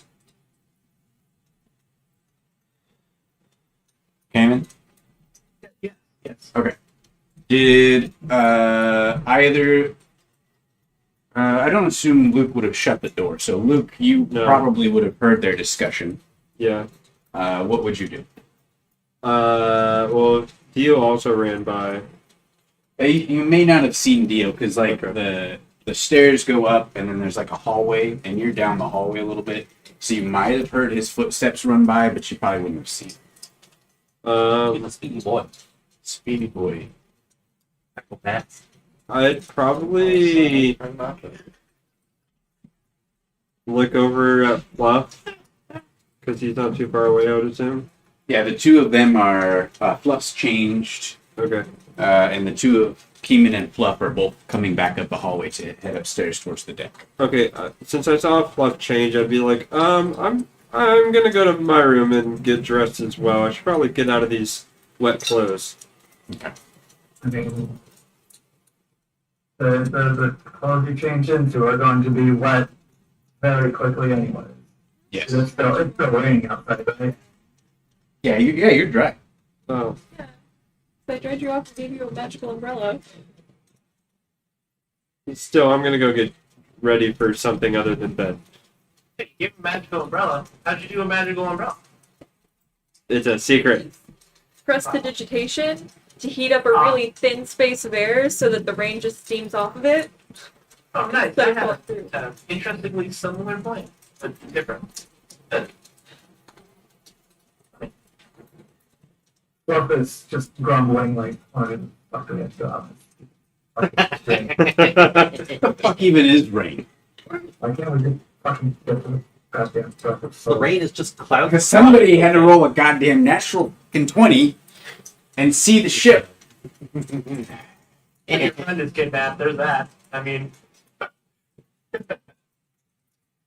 Oh yeah, that did. Anyway, Not my fault. should gonna let you roll again. Or Jared should have used his new feet. We shouldn't have even ever ran into the hags. Told everybody we didn't need to stop for that fucking farm. Why do we keep leaving Cloudheim? That place sucks. Why do we keep doing something other than going to the soul? I mean, it's not our fault if we get attacked on the way to the Breath of Souls. Also, It's still technically in the right direction. All right. Let's see. So, all right, Luke, you get changed. You head upstairs. Orphan, you get changed. Head back upstairs. Everybody does their various things and meet back up on the deck of the ship. I would like to do. I wave my hand before I go out on the deck at the nearest large puddle. And would you say an umbrella is a simple shape? Yeah. All right. I made the shape of an umbrella Okay. attached to my arm with shaped water. So the water is in an umbrella shape with things coming down and a thing attached to my shoulder. And then using shaped water again, I freeze it. So I have a frozen water umbrella. Ice. Alright. I have an ice umbrella. Cool. Then I Interesting. walk out. Cool. The workers have erected a sort of like makeshift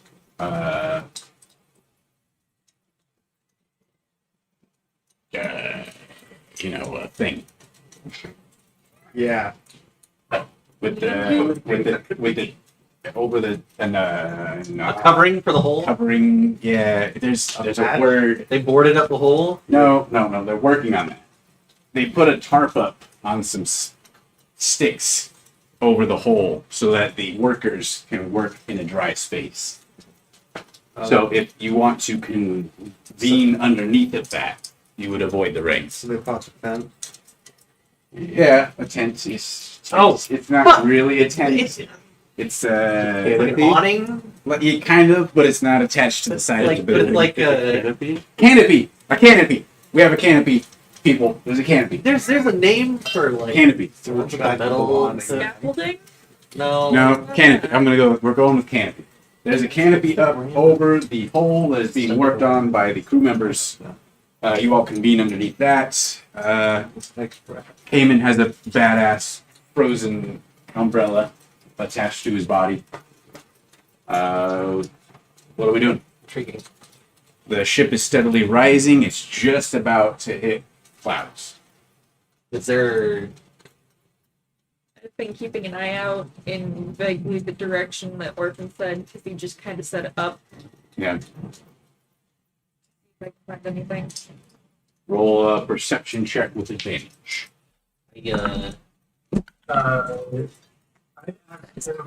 While we're writing, I would have asked Orphan, was the ship like directly above us, or was it behind us, or It's behind and above.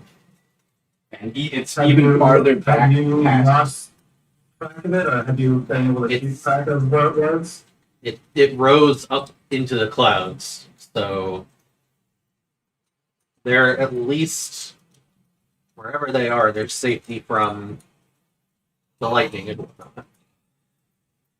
I got a map 20. Don't see anything. Storm clouds. Storm clouds. I see everyone gathering under the canopy. I'll go over there with my own prestidigitation umbrella. How fast are we going up? Half a foot a second. Roughly half a foot a second. You've got, at this point, maybe 30 seconds or so before you hit clouds. So in 6 seconds, that would only go 5 feet. Am I right about that? 3 feet. 3 feet. Yeah, So it was a foot a second. Yes, sure. half a foot is Yes.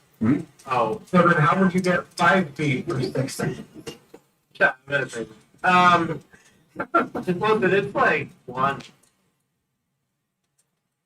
No, it's still early. I'm also reading something else that's making me stupid. Sure.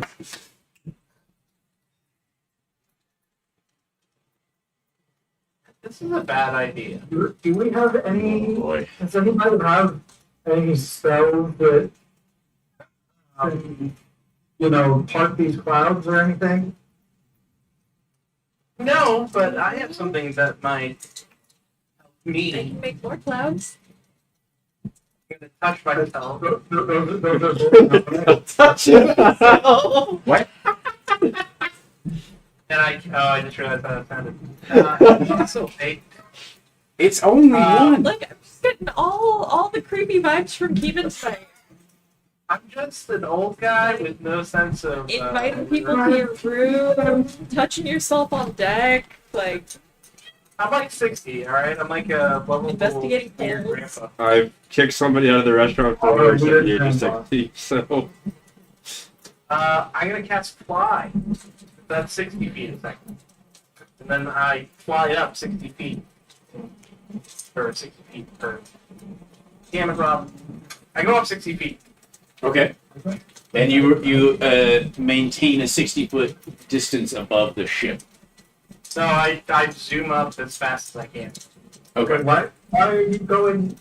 I fly with him for a second. Like, why are you flying up? This is not what we should be doing. Is your intent to go into the clouds, or just what is your intent? Just to see further, mostly is what I'll say to Fluff and God in different voices. Okay. So you fly up into the air and are wanting to roll a perception check. Yes. You I will follow Keenan. You have advantage on the perception check, assuming you are using Orphan's direction as a guide. Yeah. Fluff is right behind you. What would you say, Fluff? How far behind? I mean, I'm only able to go 45 feet per second. Keenan's a bit faster, so. So you're about trailing behind about 15 feet. You see him stop 60 feet up and look off intently in the direction behind you. Oh my God. That's a lot. 31. I got a 23 on a perception check if we're trying to look. With advantage? Oh, I have advantage too. Got an advantage. 23. It's 23. what? This is scenario. Oh, just so you know, fly is the sorcerer spell that's more than first level. Or 0 level. Okay.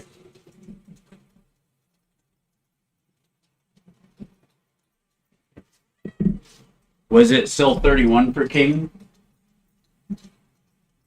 Yep. Okay.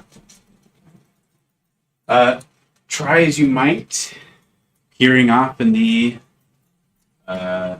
direction behind you, there is no sign of anything abnormal. Whatever it is that Orphan saw doesn't seem to be making a reappearance.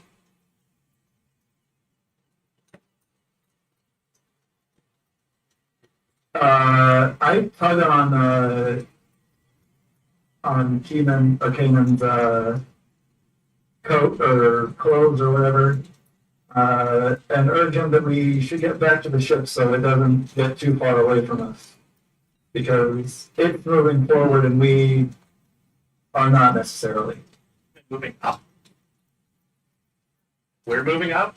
I mean, I assumed that it was still moving forward. Yeah, it's kind of moving Moving- diagonally. If it's moving diagonally, I would also be moving diagonally. I thought it was moving straight up.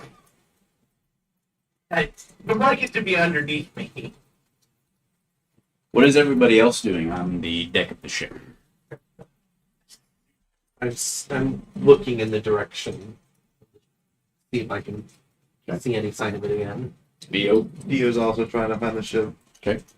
Luke?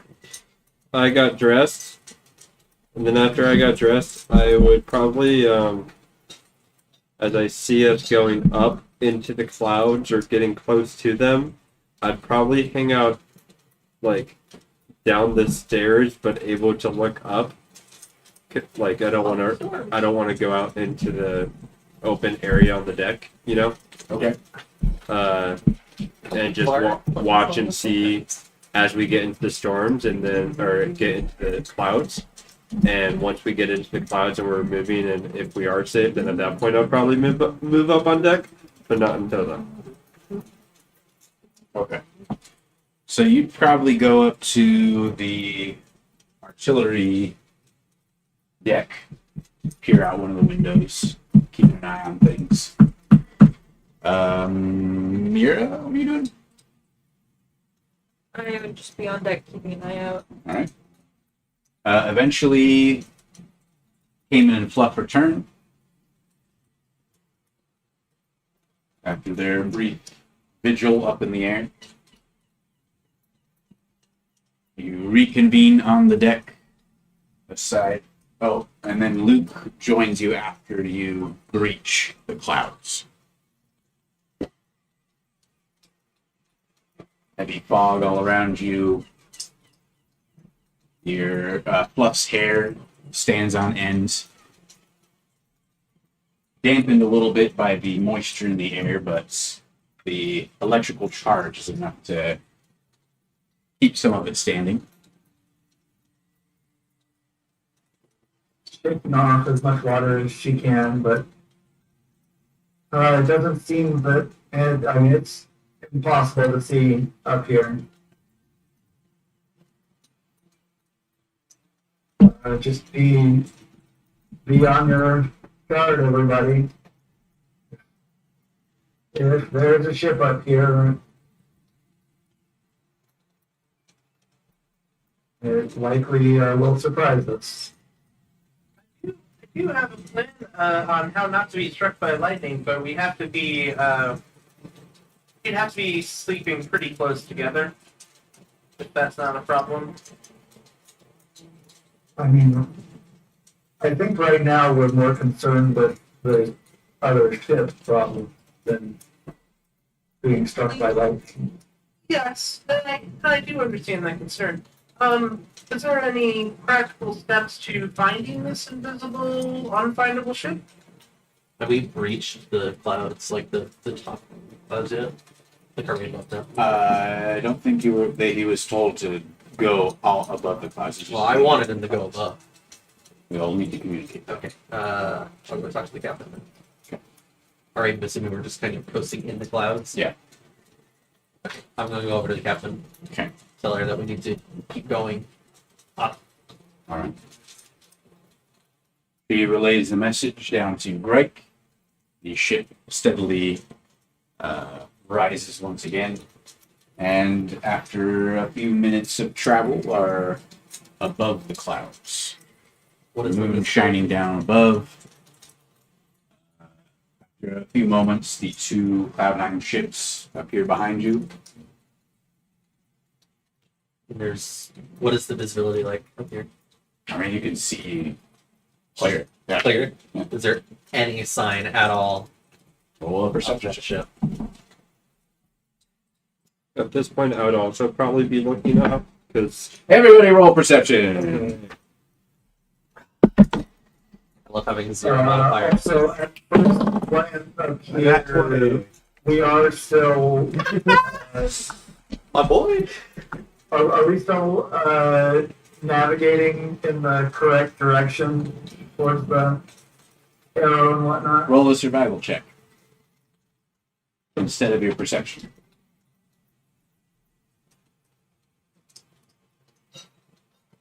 I rolled a 30 on the perception.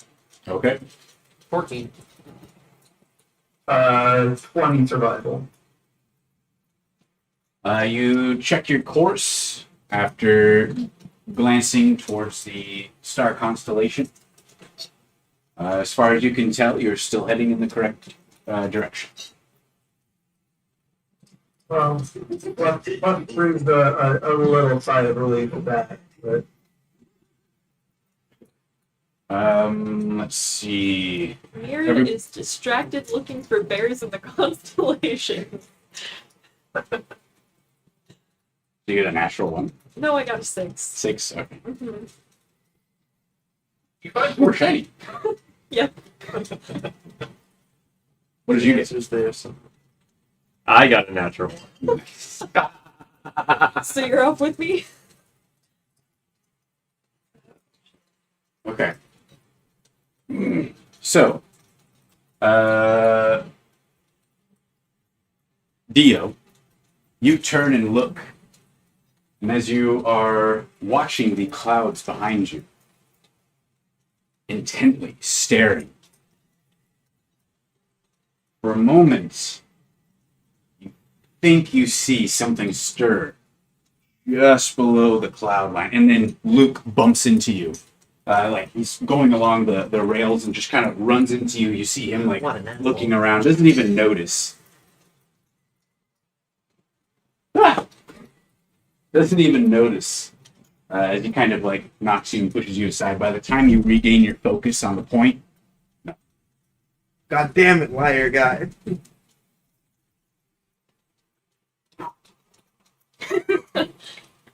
I mean, Human 30 didn't get us anything? not a thing. Wow.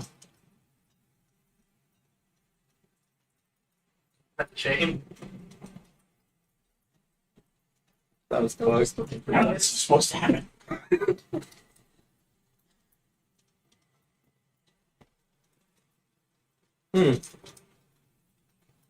Anyway, continue looking around. The 2 Cloudheim ships following behind you. Course steady, heading straight. Still seems to be going the correct heading. What are we doing, y'all? So what exactly did you see? Another ship? The whole of another ship. I know what I saw. There was another ship behind us. I'm pretty sure I just saw something for a second too. So do we think that this is a cultist ship, and they're just following us? Very possible. But like, Difficult to say.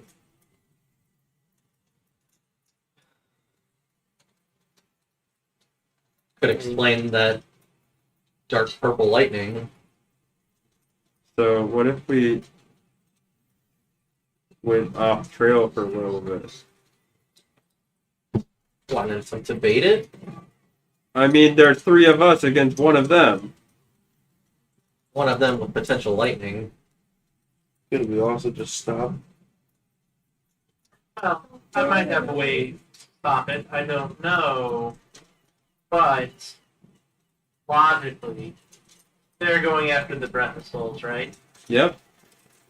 The quicker we get there, the quicker we can stop them from getting there, right? Theoretically. I agree with Keelan. We should definitely keep heading to the Breath of Souls. Do we need... Okay. Is there any reason that we need to be below the cloud line, though? Or can we stay up above? No, we need to be able to see the stars. So if being above the cloud line, We can still see the stars, so I think we're fine then, right? Even stars better, one would say. Then I think the best course of action is staying above. So that way we don't get struck by lightning again, potentially. I have a feeling that the enemy, or whatever that ship is using the clouds as cover. But it's a very good point, and I love the idea, and I think we should do it. Secondarily, Hold on, 1 second, King. Bluff, because you were the one kind of keeping track of your journey, you would have noticed that the clouds appeared very quickly because the whole storm must have came in while you had passed out, or dozing in and out of consciousness, going over your notes and that kind of stuff. That's what you're saying. Yes. Yeah, staying above the clouds it seems a bit unnatural, these storms and what happened. We need to have somebody posted up on deck here so that they can keep a lookout in our or towards the aft of the ship. But I do agree with Kanan that heading to the Breath of Souls probably seems like the best way to bait this other ship, assuming that there still is another ship. But what else were you going to be suggesting there, Kanan? Can create a barrier 10 feet in a circular motion, which can hopefully. I get it. Barrier. Hilarious. What? Ignore him. He's bad. Oh. A barrier around 10 feet that would hopefully stop this magic. You know, it's very strong, I would think, from what I can tell. But might be the best bet to not get struck by lightning. We can set that up wherever you would like, and somebody can keep watch. I need my rest. Well, so we can sleep on the deck of the ship. It won't be cold. It won't be wet. That sounds amenable to everyone here. I mean, I plan on going back down to the bridge for the rest of the night until morning, helping guide where everything goes. We can, I mean, again, 10 feet, not get struck by lightning. It's quite a few people for the bridge. I'm not suggesting that everybody needs to be together, but Well, if you don't want to get struck by lightning, I'll be here. very well. Wherever we are, that's when I'll start setting out some camps.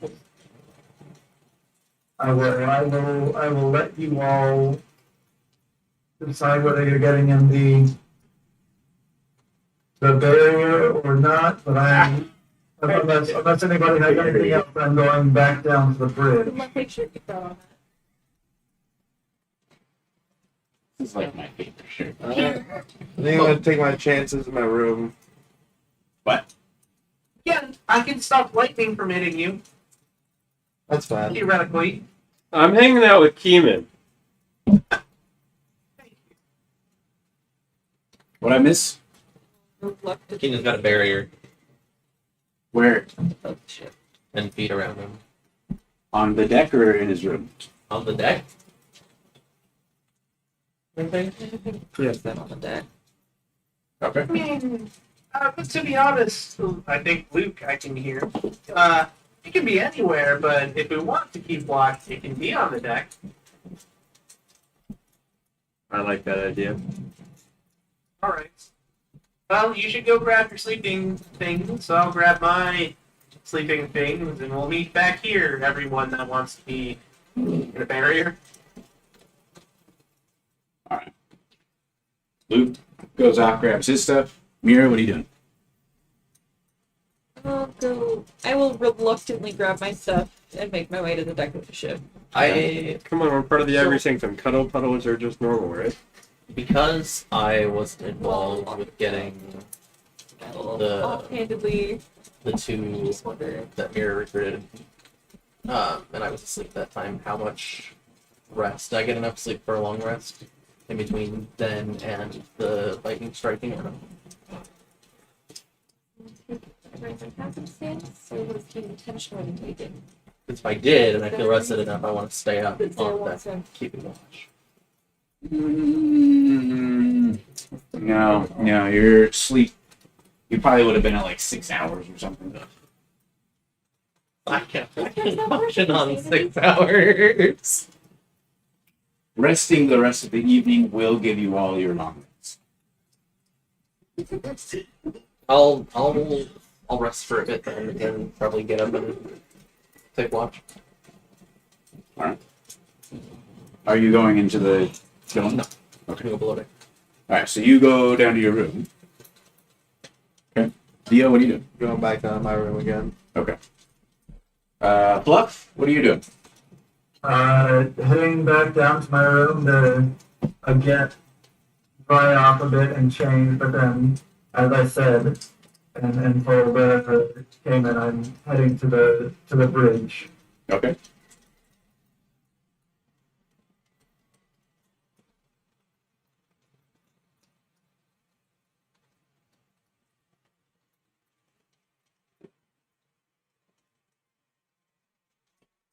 Alrighty, so Mira, Luke, Cayman, you're on the deck of the ship. Dio and Orphan. Orphan's still up there, he's keeping an eye out. What do you do? Well, yeah, you said you were going to keep an eye out for a while. No, I'm gonna do the opposite. Oh, okay. Sleep for a bit and then come back up and watch. Never mind then. Orphan disappears, so it's just Mira, Luke, and Keyman up on the deck of the ship. Random crew members, and Raxus and the Wrangler. Make that for Raxus and Wrangler if they would like. They look over, they look at you like, well, will it keep the rain off? Yes. That sounds like a good deal to me. Sounds good. I'll do it right over where you are. I'm assuming everybody's collected their stuff. So I would then start the spell, which will take 11 minutes. Okay. You want me to describe it and everything? Yeah, go ahead, definitely. Alright. So, in 11 minutes, around whoever's with me is a transparent, slightly orange dome 10 feet around me, but you can be near the edges of it and still be in it.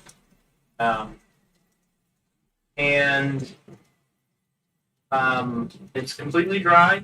There's no rain that can go through. If you're a spellcaster, you can't cast spells out of it. Also, you can leave and can't cast spells into it. You can leave and go back in and out if you were in it when it started. If you're outside of it,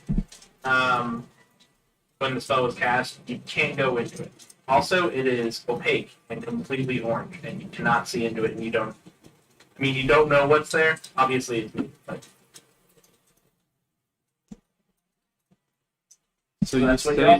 So you say you're familiar with dome-shaped barriers, huh?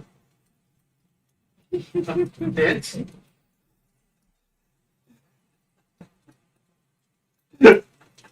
is there something for that? That's totally out of game. I'm sorry. Well, I don't know it out of game either. Is it Dan Druinian legend about a dome? Oh. I don't know that I know much about that, actually. I mean, everybody knows about the dome. The dome. Oh yeah, everybody knows about the tunnel. Thunder. 2 men enter, 1 man leaves. A little while ago, we talked about fuck Cloudheim. Let's just go out and get out of the dome. Alright. That sounds very bad. Won't that kill you? No, this was out of character. Oh. That's very bad. Won't that kill you? I have a magic wand that can create a door through anything. Yeah, but I feel like if you open a door on a submarine, you'd still die. Right? I mean, who says it's a submarine? No one knows what's outside the dome. Submarine can't Straight space. Open the that's door fair, I and you're guess. sucked into the fucking galaxy. Are we like Asgard? And Yeah. You drill a hole through it. It's just You like open the it and you're just Bifrost. stuck down. You're psyched in a fucking Pathfinder. Anyway, this thing will be up for 8 hours, so sweet. have fun. I'm going to bed. I'm going to sleep too. Hopefully, I don't have any more weird dreams. Oh shit, the one that's in here is that weird dream I forgot. Can we see through the Until sphere? morning. We we can see. At this Just like point, be looking out for their constellation. probably about 4 hours till dawn. Really weirded out by this bear. Okay. Fluff would make sure to get a little bit of tea going while she's on the bridge. Oh, The teapot from her room and little green tea with like ginger or whatnot. Make sure she stays awake until daytime. As you walk by the deck, you see a giant orange thing. 10-foot radius. Is it like dayglow orange or is it like sunrise orange? It's more like a burnt orange. It's my favorite color, so that one. Just like bright yellow orange. On top of the A ship. beacon in the night. All right, so the rest of the evening goes by uneventfully. You all take your various positions, get your night's rest out of the way, or finish up your watch and then head to rest. A little after dawn, the next shift of crew comes up onto deck to relieve the night crew. The captain heads off to take a rest. The second in command is now on the deck. That's probably when I would want to get up, by the way.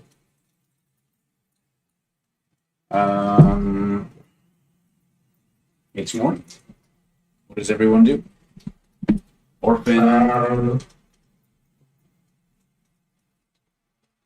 Buck, go ahead. Once the sun starts coming up and the stars start disappearing, Flux will tell Bright to keep on the heading that we are on and kind of point to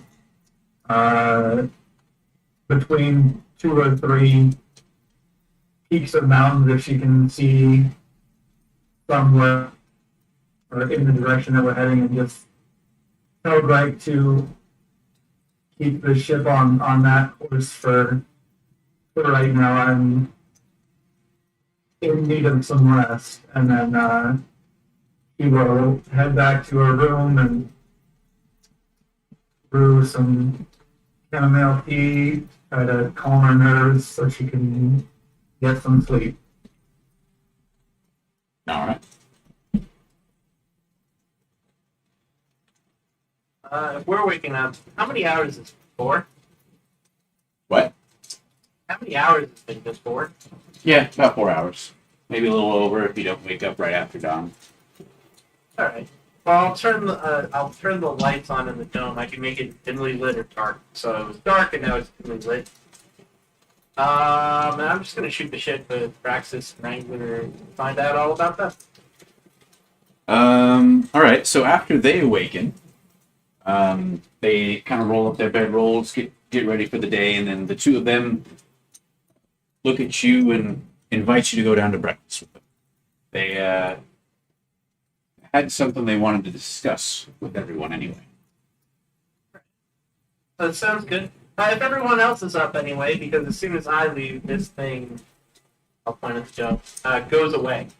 So Mira and Luke, if the two of you would be getting up around this time. Yep. All right. Raxus and Wrangler would also suggest to you to join them for breakfast, as they have something to tell everyone. Wrap up my bedroll, bring it back down to my room, and meet them in the mess hall. They will see Orphan as well as you come up onto deck to take watch. Invite you down to breakfast, as they would like to discuss something with you and the group at large. Okay. Dio, you awaken? Probably like take a little bit of time to get ready and like do a little morning workout and go to the deck of the ship. All right. They would catch you as well, invite you to breakfast. Fluff, on your way to your room, you might run into everyone making their way down to the mess hall or the common room. I mean, my guess is that I've probably gone and headed to my room before everybody else gets up. I'm probably doing it like literally as the sun is rising. All right, there's a knock at your door just as you're settling into bed, getting comfy. Yes. If you don't mind, we've got something we'd like to discuss with everyone. If you could come down to breakfast with us. Well, she'll wipe her eyes and close up her whole sleeping arrangements and follow with that wrangler at the door. Yeah. It's Caden. She will follow. Actually, I mean, she's gonna take a second, but she will follow that direction towards the mess hall area. All When she sits down, she'll grab maybe a small biscuit and some jam or something like that, but not much. She would like to go back to sleep. All right. Wrangler grabs some food. Rax grabs a pile of food. Everyone settles down at the table. Plus eyes are basically slits. Probably look Yeah. like John and Dio's eyes right about now. I mean, Luke and Dio. Anyway. All right, so Wrangler looks at everybody over his food, not really touching anything. Well, based off our route and knowing where y'all are going, there is maybe something I can help out with. There's some kind of presence up at the Shattered Crown. Nobody, myself, and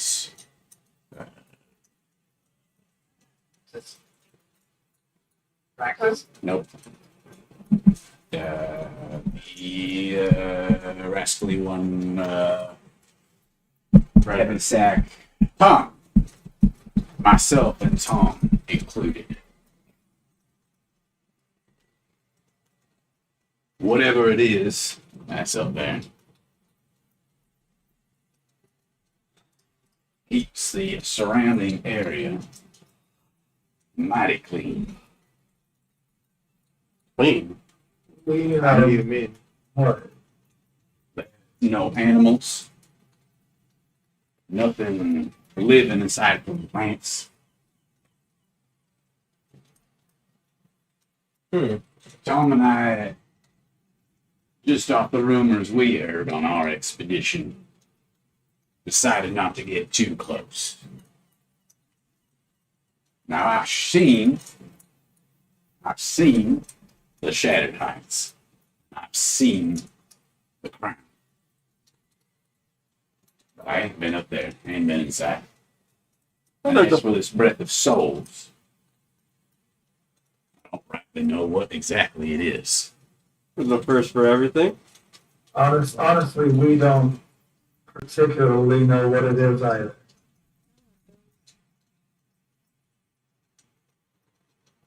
I just caution that as we get closer,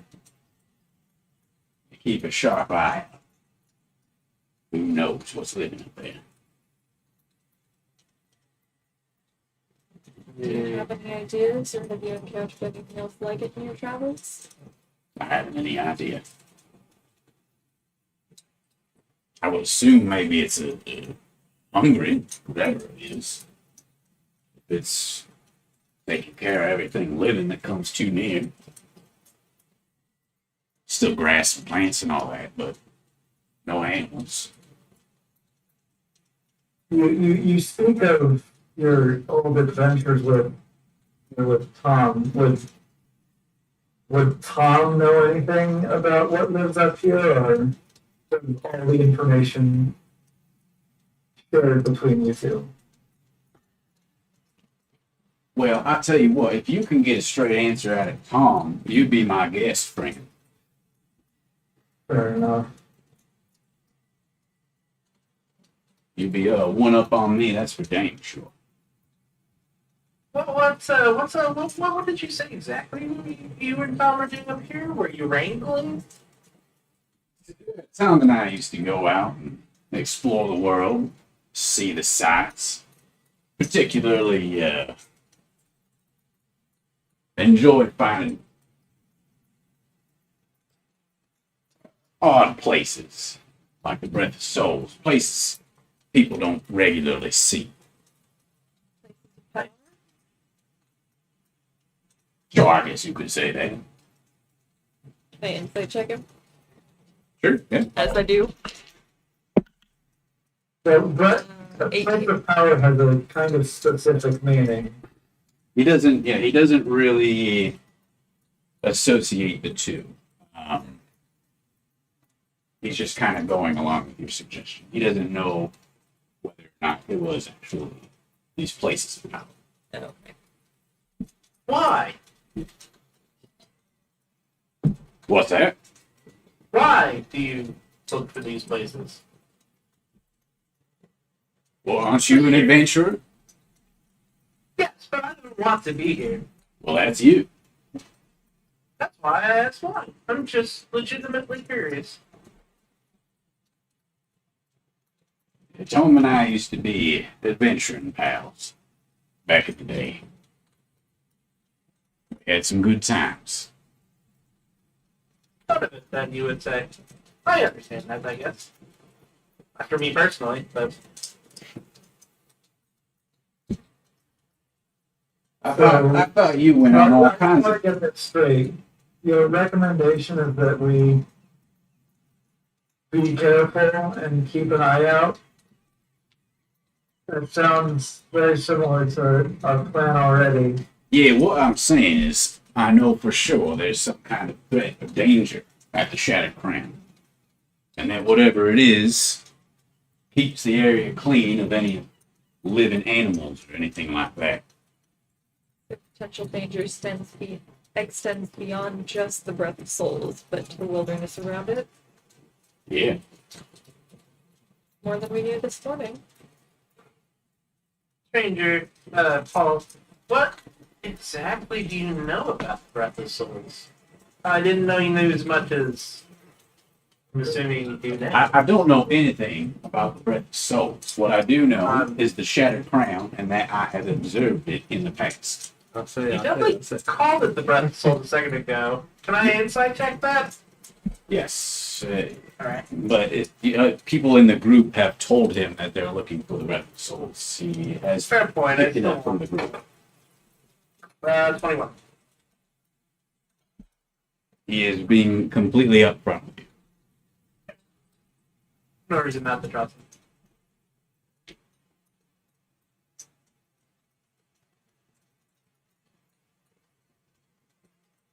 Is there a place where it gets better or worse? I don't know. I don't think I can answer that. So you've never been in the area where everything is clean, then? Yeah, we stopped just outside of where we assumed this border was. Didn't feel like it. Go in there with us? Well, sure. I'm here to help you on your quest. That's where y'all are headed. I'll be heading along with you. Even if there is some great godly dragon or some other such there. Ooh. And you, Raxus? Raxus looks up at you, mouth just full of hash browns and eggs and bacon. Always up for a good time. Catch that, but that sounds yeah. I'm good. Keep it down, Rex. He like sprays food all over the table and like looks over at you. Oh, my apologies. I snap my finger twice, and all of a sudden everything is clean, and all of a sudden it smells like oranges. I'll take that as a you can't really keep it down. I mean, it did lower a little bit. So, what is there anything more to discuss here? No, I just thought y'all should know. You know about how far we are from that area? As far as I can tell, maybe days travel. This thing doesn't seem to move too fast, but we make it a good pace. It's hard to tell from the air. It's a little I think I different. should move at about a normal speed. In any case, your candor and caution is appreciated. Did you get any rest?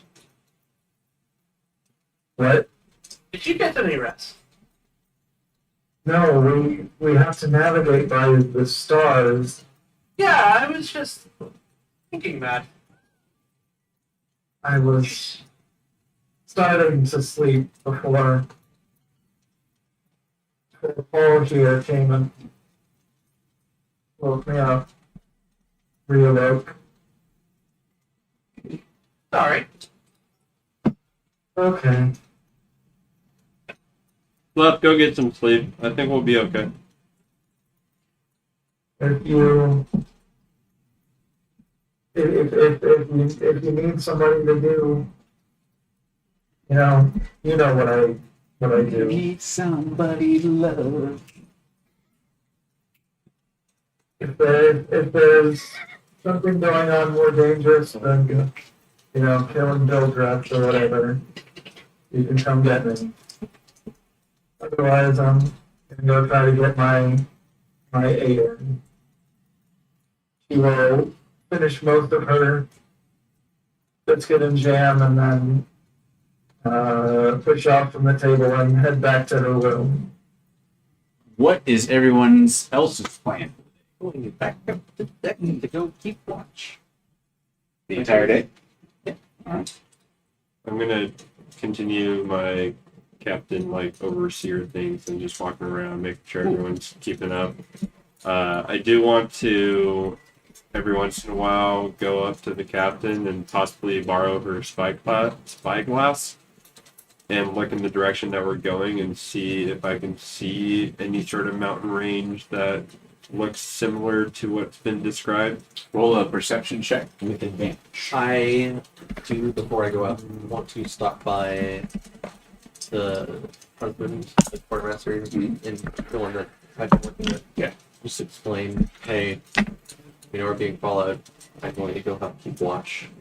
Come to me if you need any, have any problems or anything, or you need my help with something. Thank you. Will do. Cool. Going up. Alright. Yep. I'm gonna bounce back and forth between training on the deck, doing workouts and stuff, and then going back to Greg and switching out with him and working on that. Alright. Wait, wasn't Oslin repairing the ship before he got zapped? I think he was, yeah. I think he was learning about the shipwright. I guess our repair guy. And I hope. What did you do, Amir? I'm gonna Still go had check my in music. with Brody and see I'm if he sitting needs at the help table. with anything. And disappearing. And then at some point during the day, I'm gonna go over to Oslin's room and make the bed, use mending to try and fix as much of it as I can, polish his armor a little bit, and just kind of sit in his room with the realization that the last other party member that I started this adventure with is now gone. And all of my original companions are now gone. Yep. And as far as I'm aware, I'm the last one left. Yep. And the horrifying thought that is. I'm number two. I'm number two. I mean, if we're going in like when we first met here, I'm number 2. Yeah, technically. The number of days, you definitely wouldn't. It was a very different mirror, though. It's true. Cayman, what do you do with the day?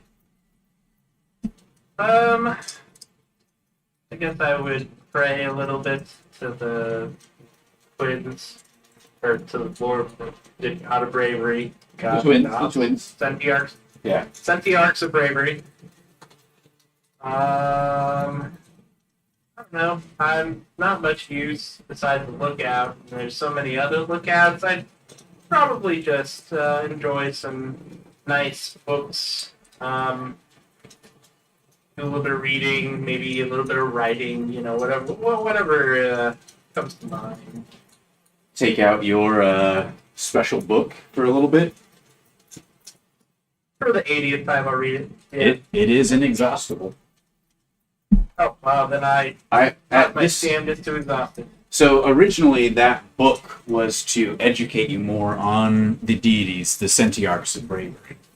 At this point, you've kind of absorbed enough of that information. The book is actually now giving you, when you open it, like random excerpts from long forgotten passages from books you've never even heard of. Like every time you open it, it's a different excerpt from some story long lost in the past. I'm sure I've bookmarked one of those for consumption.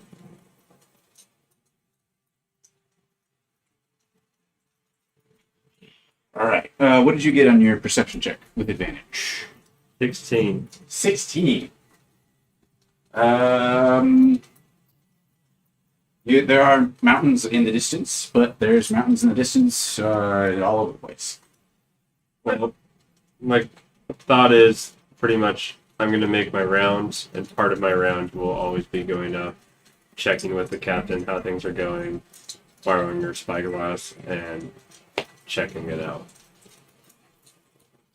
All right. I'm going to have you roll one more time then for the what it will be considered the end of the day. Still with advantage.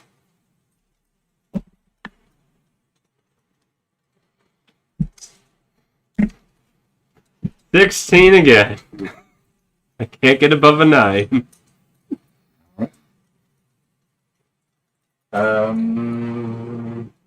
Orphan, you're keeping a lookout. You go ahead and roll perception. Okay. Just straight roll.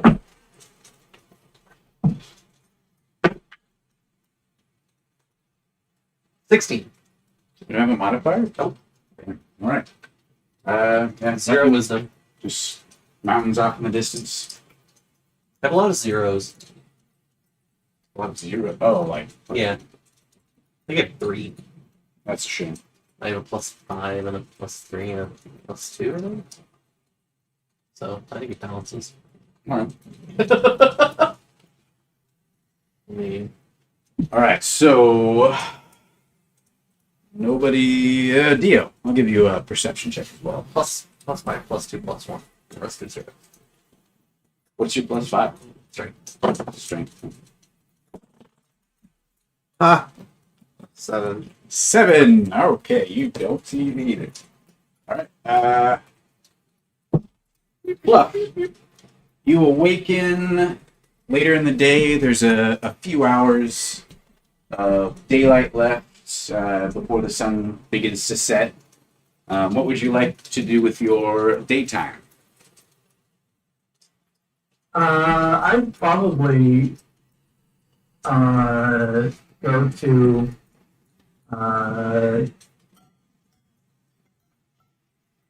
to Keeman and ask about some of his books. Specifically, I've seen him passing with his ritual book, and I'm kind of interested in that. This was given to me many a year ago in the grand city of Edelin. I'm just starting it to Edelin, the gather country. what I can from it. Would you like to see it? I mean, I definitely would, at least to start understanding some of the things that might be in that. I know there are certain things that our group is unable to do that might be by. Here's how to cast identify. So you just trace the spell. Yeah. I'll, just on the off chance that you have it, you don't happen to have any sort of. I know ritual books, magic books like this take more than mundane ink, which is what I'm used to carrying to copy maps and whatnot. You wouldn't happen to have any of those arcane sorts of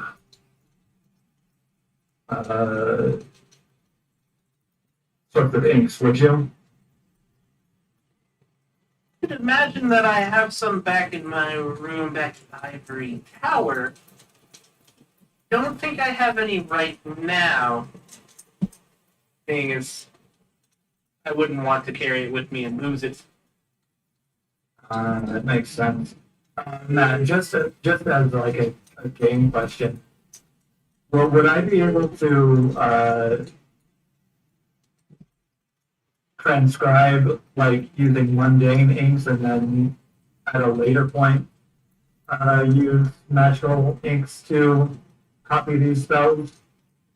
Yeah, you could copy them with regular ink, but they wouldn't have any effect until you're able to, I guess, go over them with the magical ink and make it a spell.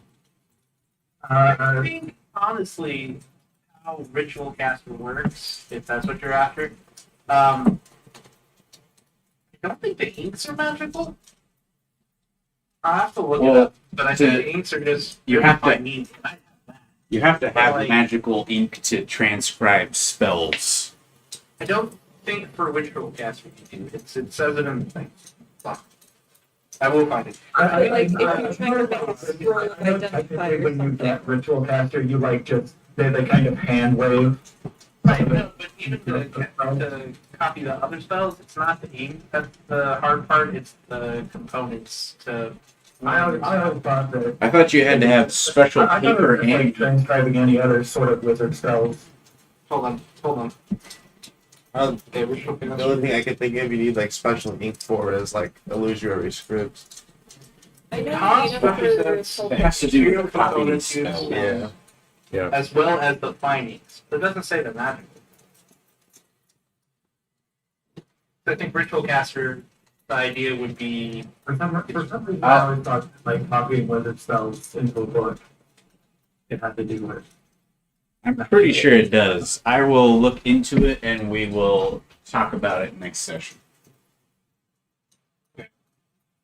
Alrighty. But I don't have magical ink or the amount of components. Because I only carry what I need and not 50 gold worth of pearls. So for right now, we'll just say if it is possible, you do it. If it changes, then we'll retcon it a little bit next week. Yeah, I would rush back to my room and get some of my parchment and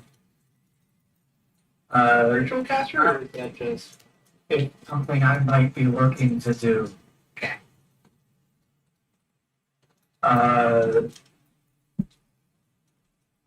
But then with my very rudimentary understanding of spells, I'd ask Keenan to kind of guide me through how these work for the next couple hours. It's Wingardium Leviosa. Leviosa. So yeah, so we'll spend today and as much time as Keeman would be willing to spend today and maybe tomorrow. Well, I love the sound of my voice, so I'll Not be spells. And that's what we'll be planning on doing today for the rest of the day until nightfall and we started hearing. Unless other people in the group have other plans. All right. I think I hit everybody. So, sun begins to go down, stars begin appearing. The storm has died down completely from the previous night. It's just, fairly clear sky, clouds here and there, scattered about. There's no sign of the quote unquote cultist ship that was seen the previous night. Assuming there even was one. As stars begin to appear, Buff, roll your survival check as you attempt to determine your heading. 19. All right. Comparing, looking around, trying to find the Arrow constellation. You do not see it. Wherever it is not in front of you. And you cannot see it from the front window of your ship. I will go up to the deck and try to get a look all around the ship then. As I see Fluff come up, I would probably walk up and, is everything okay? I'll let you know in a minute. Roll a fresh survival check. That one is very good. That is 27.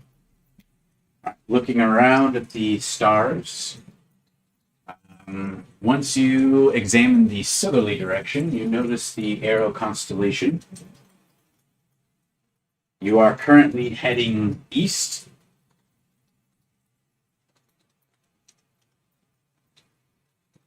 Okay, so you said which direction was the arrow? So to the south. So I know that based on what I read, that the arrow is kind of a magical constellation, correct? That kind of moves in the night sky. Yeah. Supposedly, it always points to the Shattered Crown / Breath of Souls. Okay. And is it clear that, well, like looking at the night sky, is it clear to me that it has kind of shifted and it's just surrounded by different constellations right now? Yeah, no, like it's the Okay, but it's so it's not like we just got massively off course. It's the Arrow moved position. okay. Well, I will keep that heading in mind and actually, no, I'll go back down to the bridge. Is it Greg that's at the helm right now? Yeah. I mean, Dio's probably up there, but Reich is the one at the controls. Okay, well, whoever is actually at the helm and guiding the ship, I will inform them that we need to change course according to what we just saw. Head that southerly direction.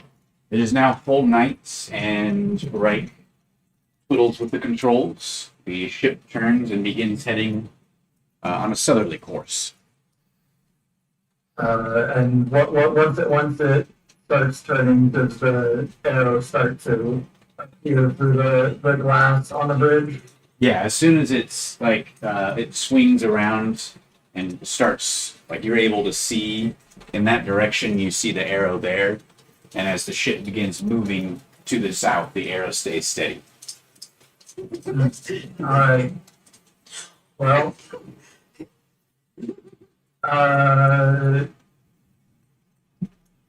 keep on this heading for now. I'm gonna go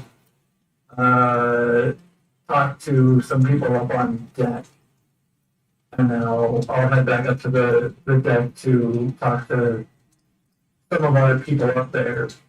You know, you said that Mira and Luke were still up there. I'm not sure where Mira went after she finished what she was doing in Oslin's room. Luke kind of makes rounds. At some point, he would be up on the deck, and you could catch him up there. Orphan, I think, is up on deck right now. Yep. Where's Mira? I mean, if Brody doesn't need help with anything, He would definitely. He's got all kinds of work to do. okay, I would see if I can go help him out, or else I would go down to the training area and just work off the work if I have nothing else to do. Okay. And that one first.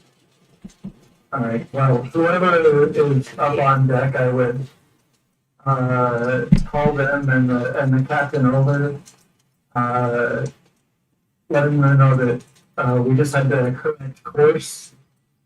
I don't know whether that means that we started drifting after I sleep and throughout the day, or whether I mean, Dio could confirm for you that they've been heading in a straight direction. And Wrangler not well, I mean, guiding? but I'm not accusing anybody of falling asleep at the wheel or anything, but I'm just laying out a couple different scenarios. Either we started drifting, or we were getting close to passing by where the arrow was pointing to. What did you say here? Was Wrangler not helping navigate during the day? Uh, That was I mean, the main reason we brought him on, so you could point it out during the day. Maybe.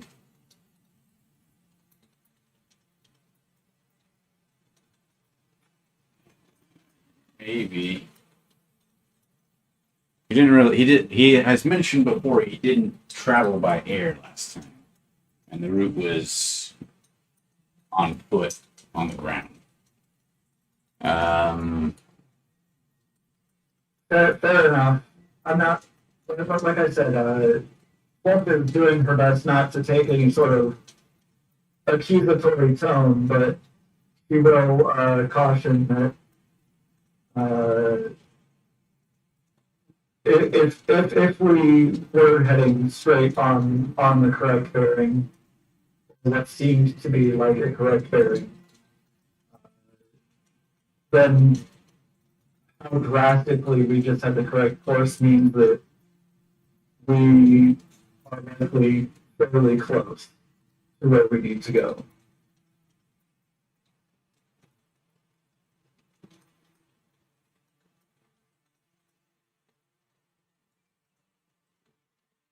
I don't know exactly if that means that we should start getting lower to the ground, or be looking for a mountaintop to set our ship down on.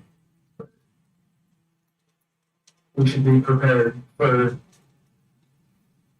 looks like the journey to be at an end, I think, soon. If you'd like, I could take a look around, maybe borrow that spyglass, see if anything looks familiar. By all means, you're the, yeah, I suppose, the one with the most expertise as to what these mountains look like.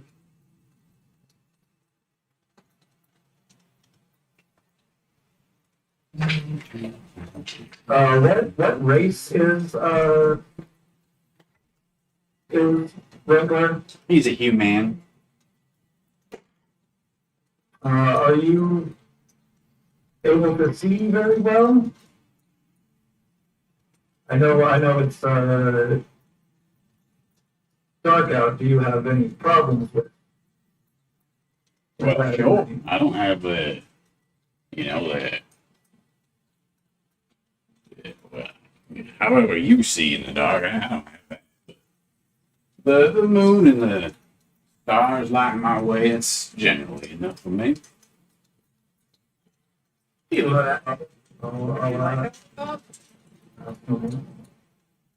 I wouldn't say no to a little guidance.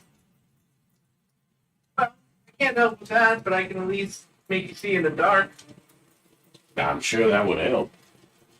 Not really, but I'll do it. And I'll cast dark vision. Yeah, the dark vision is 60 feet. All right. It'll be weird for him, but it's not going to help this. But Yeah. I don't care. It aids the. Is that a The check. sorcerer spell? Is that a sorcerer spell? Yes. Ooh. Crazy? Roll wild magic. Oh, thank you. That's what. It's time. I got a broad note. I rolled an 18. All right, we're good. Carry on. All right, he's got dark vision now. Puts the the thing, the spyglass up to his It eye. is a bard spell anyway. Oh. Don't roll that d20. Unroll it. Unroll. Yep. Alright, I'll save that 18 for something else. No, that's not what I meant. You're no divination. I was thinking about being one. Way back in the day. When we started the campaign. All right, after a few moments with the spyglass up, Wrangler lowers it and looks around to whoever's up on deck right now. Well, I certainly see it, and it's dead ahead. Wouldn't be surprised if we're there by morning. How close are we? I said I wouldn't be surprised if we reach it by morning.